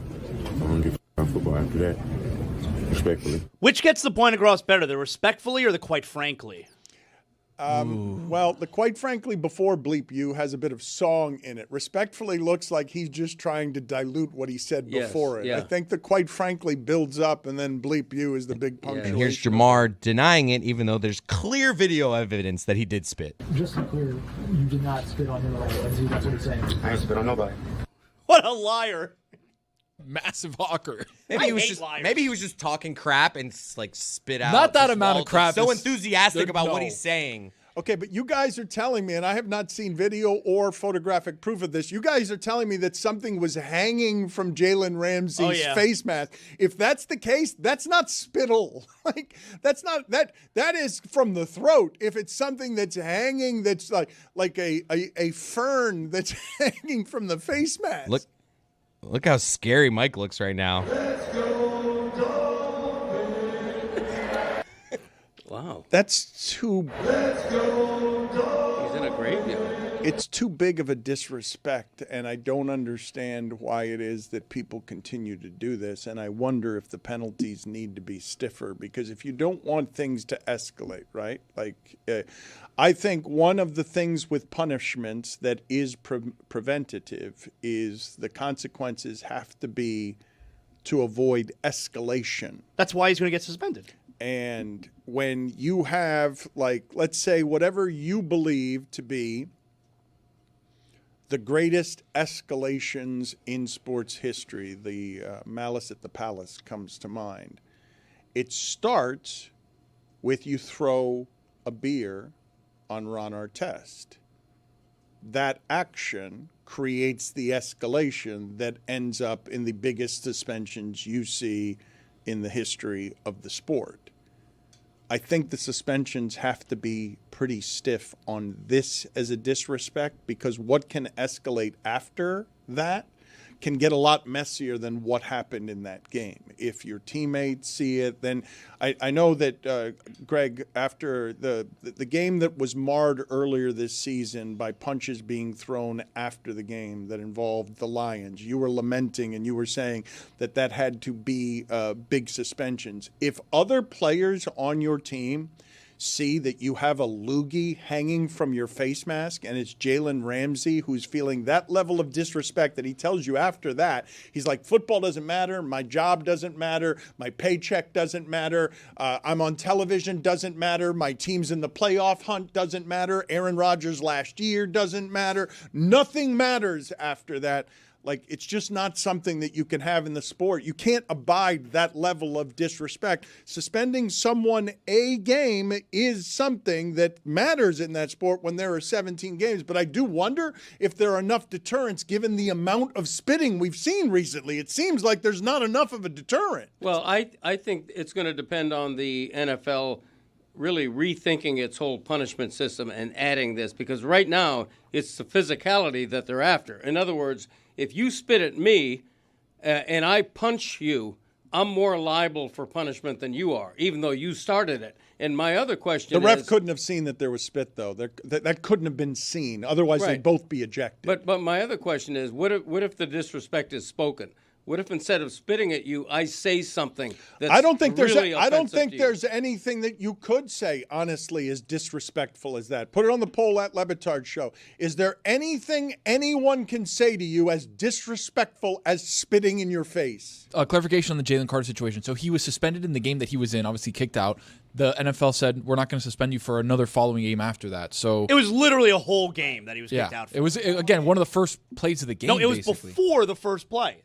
It was after the kickoff. Yeah, it was on the field. Yeah, Dak Prescott had just come out.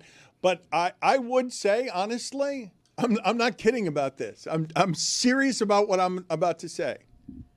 The punishment should be worse if the expectoration is worse. If there's a loogie hanging from your face mask, like with Jalen Carter, there was some question about, like, did he, didn't he? We got to go to the video. But if there's a loogie hanging from your face mask, the punishment needs to be worse than that. So do you just have to leave the loogie hanging on your face and run to the referee and say, yes. see? Yes. Yes. It takes a skill to spit through a face mask, I would imagine, because you've got a bar here or a bar there. How do you have to raise your lips to, it's Guy who's weird. never had his hand in the dirt. I don't like that from Greg Cody. I don't like that look. It's skillful, though. Yeah, but you got to know. You got to put a helmet on.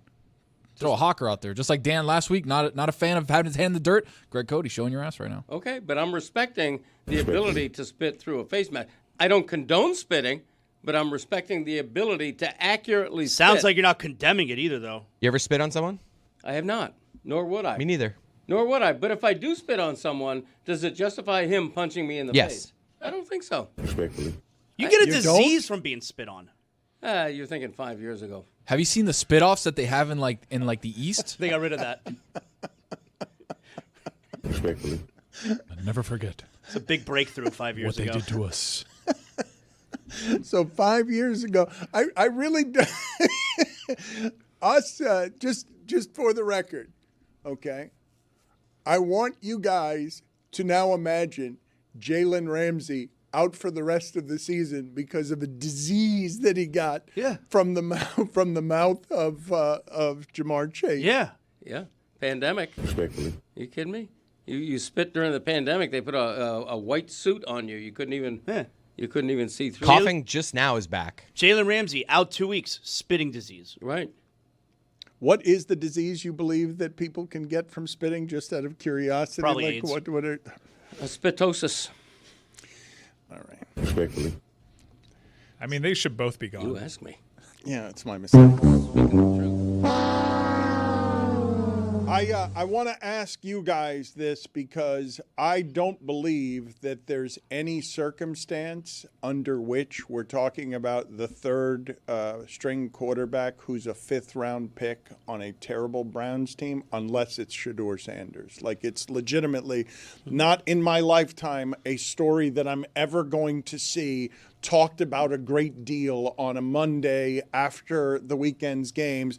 How bad and unprepared did the fifth-round pick, who's the third-string quarterback for a truly terrible team, this is the only guy famous enough to have ever registered on anyone's conversation scale.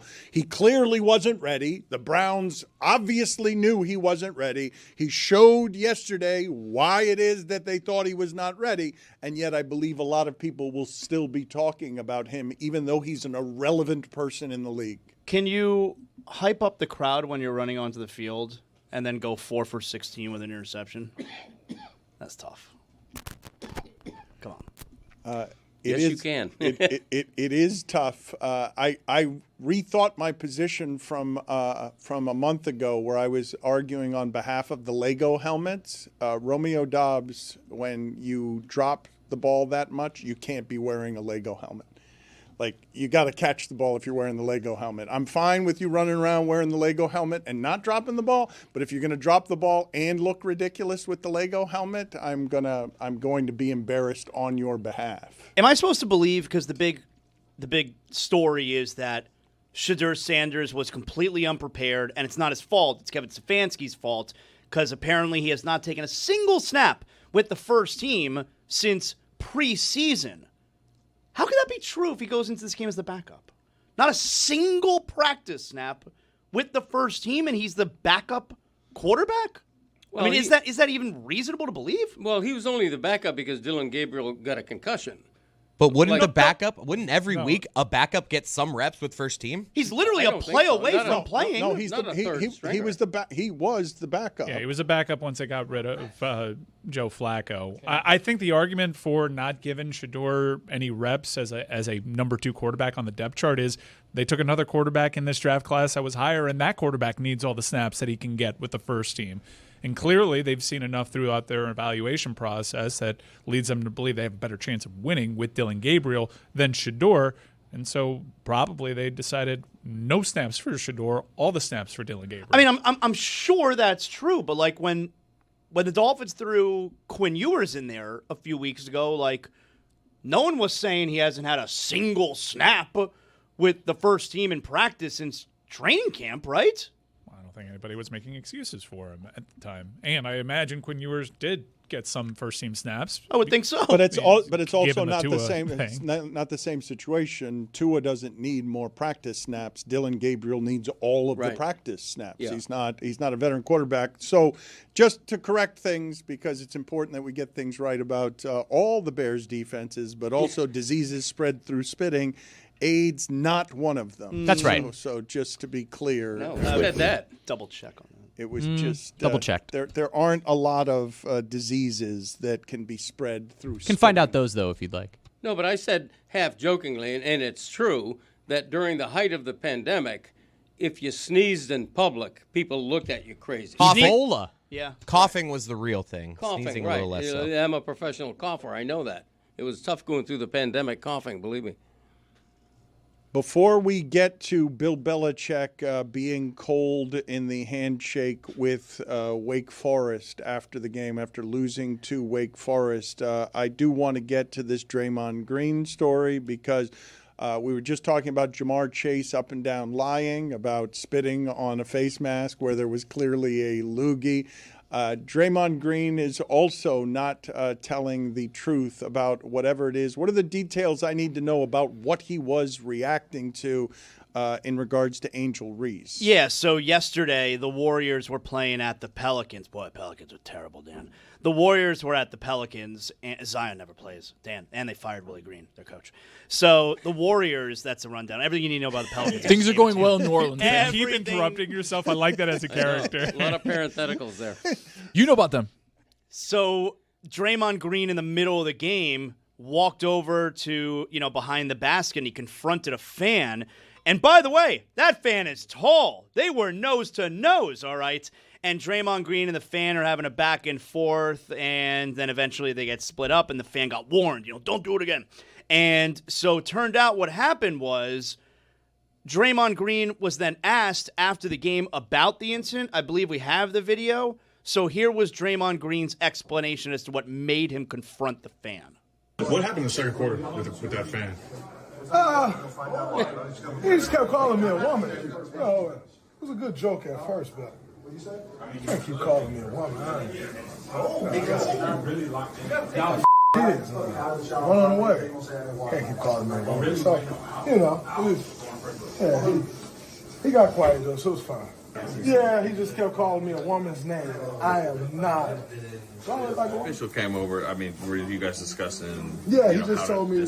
I got it. I've heard him over and over and over again. You've handled it well. Don't get yourself in no trouble. I'll take care of it. Courtney was great. Okay, so first Draymond Green is saying that the fan kept calling him a woman, which you would think means one thing. Then eventually he was called a woman's name. Well, as it turns out, the fan was calling him Angel Reese because he kept missing shots and getting rebounds, and that's all he could do. He keeps missing layups. Being called Angel Reese and being called a woman are not the same thing, which is why Draymond Green never actually said what he was being called because it's stupid.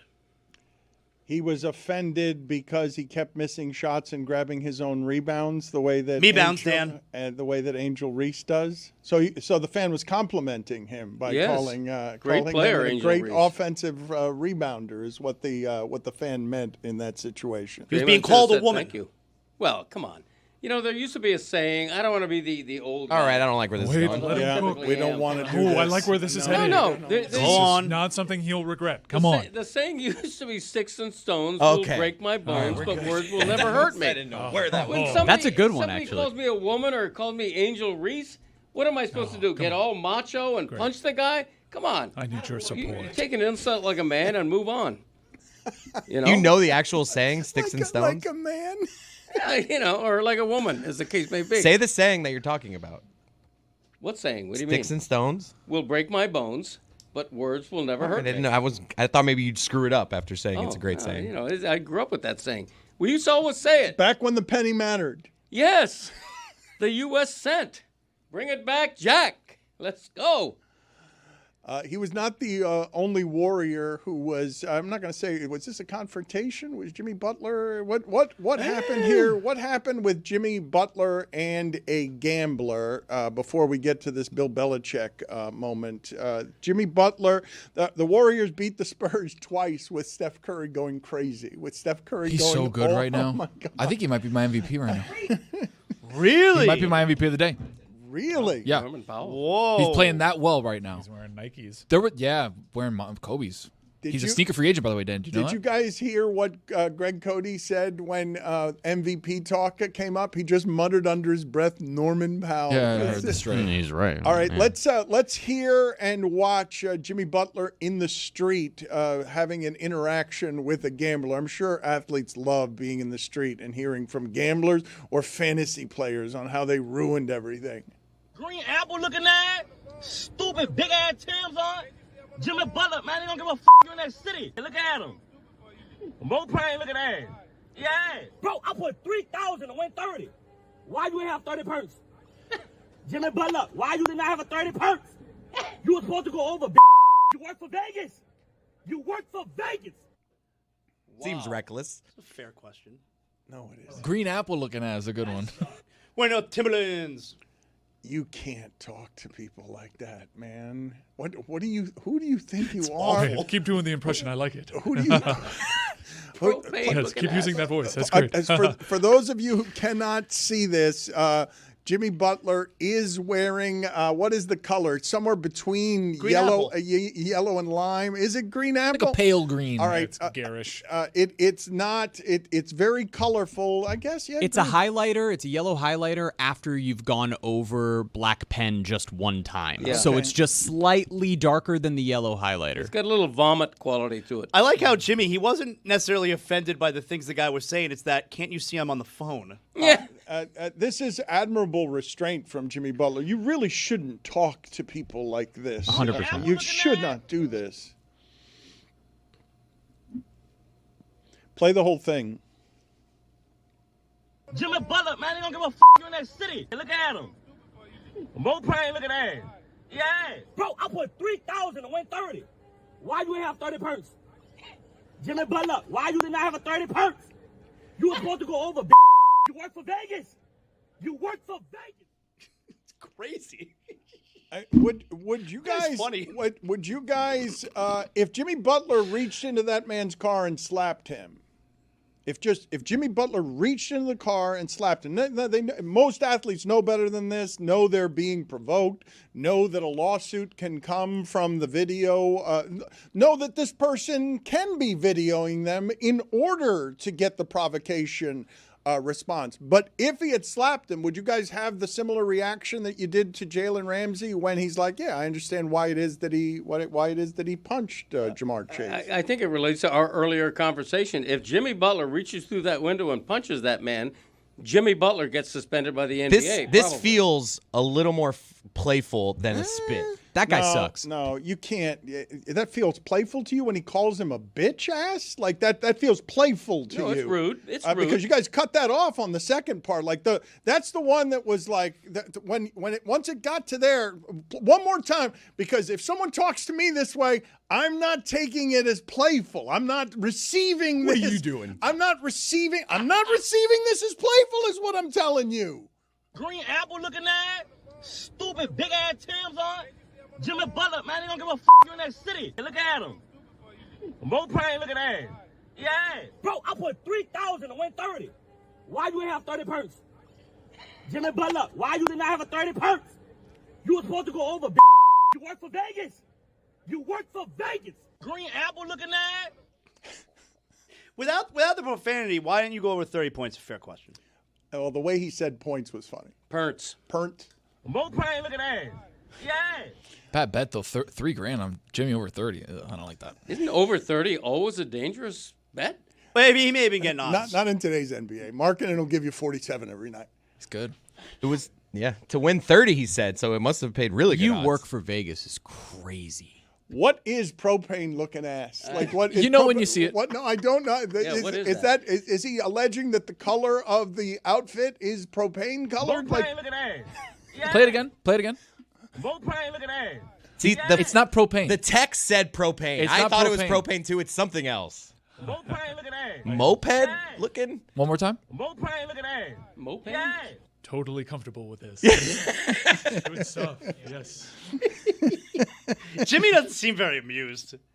Nor should he be. He just was on the phone. I think he handled it admirably. See, I credit Jimmy Butler Oh, for the sure. restraint. For sure.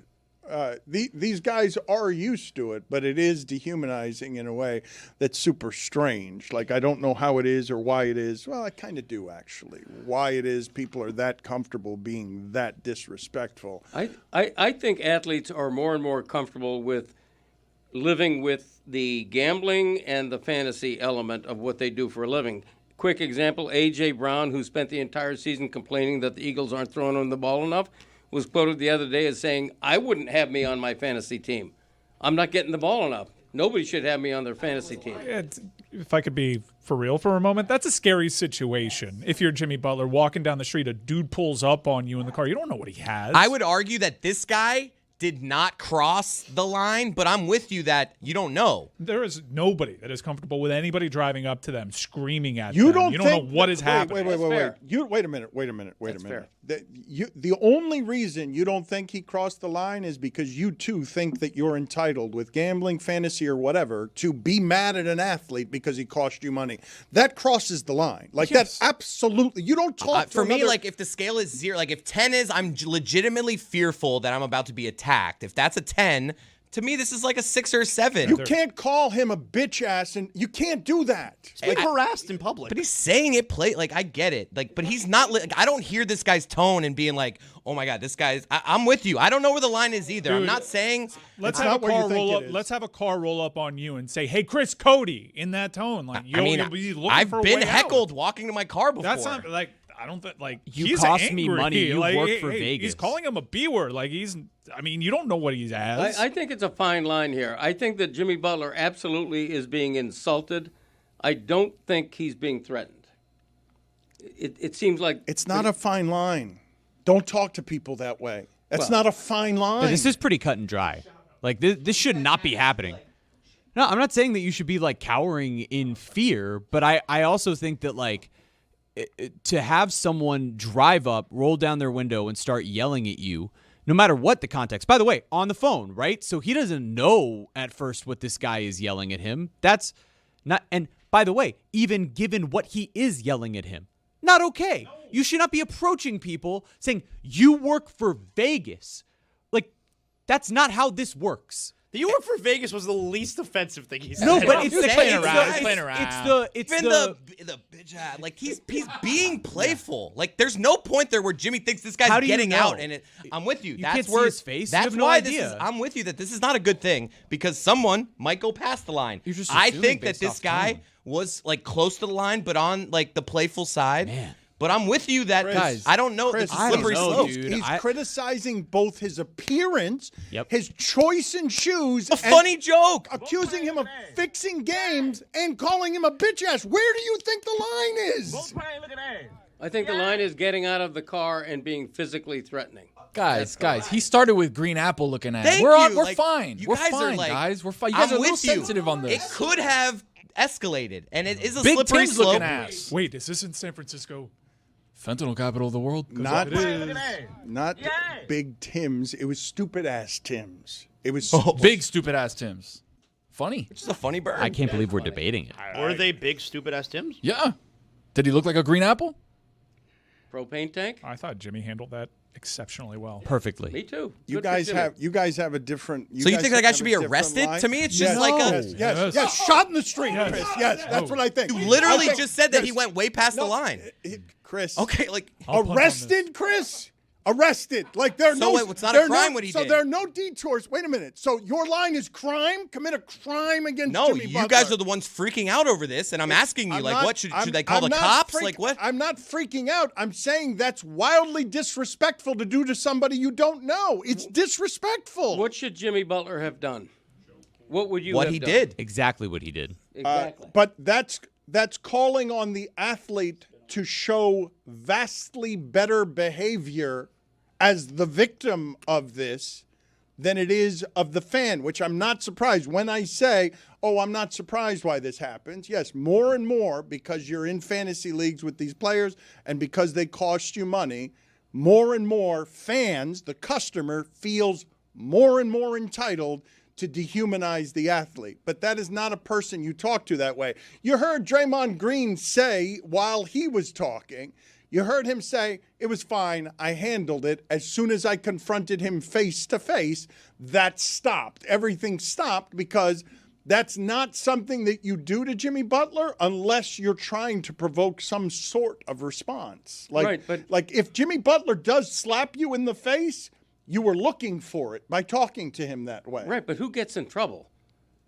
Jimmy Butler That's does. correct. But who got in trouble in the Jalen Ramsey thing? He was disrespected, and then Jalen Ramsey got in trouble. Right. Like that's but the better behavior is required of the athlete in that spot, because I assure you, the conversation, if we had video of Jimmy Butler slapping that guy, or worse, just putting his fist repeatedly in the car, Jimmy Butler would be the one that's in trouble there 100%. When the thing that happened was the disrespect escalated to that point, and I'd be sitting there saying, you know what? I don't blame Jimmy Butler for doing that.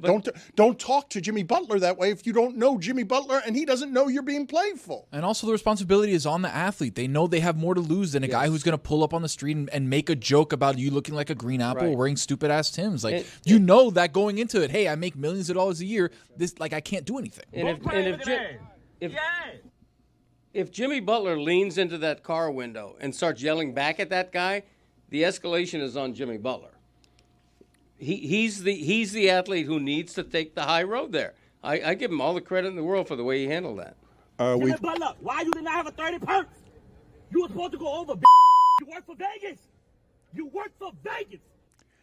We've got breaking news here with the Atlanta Falcons. Michael Penix, potential season-ending knee injury. So it looks like Kirk Cousins will probably be going the rest of the way there. I'm assuming that Aaron Rodgers' wrist is broken. I don't know if Aaron Rodgers can play or would want to play with a broken left wrist. Like if it's not his, does anyone have any earthly idea?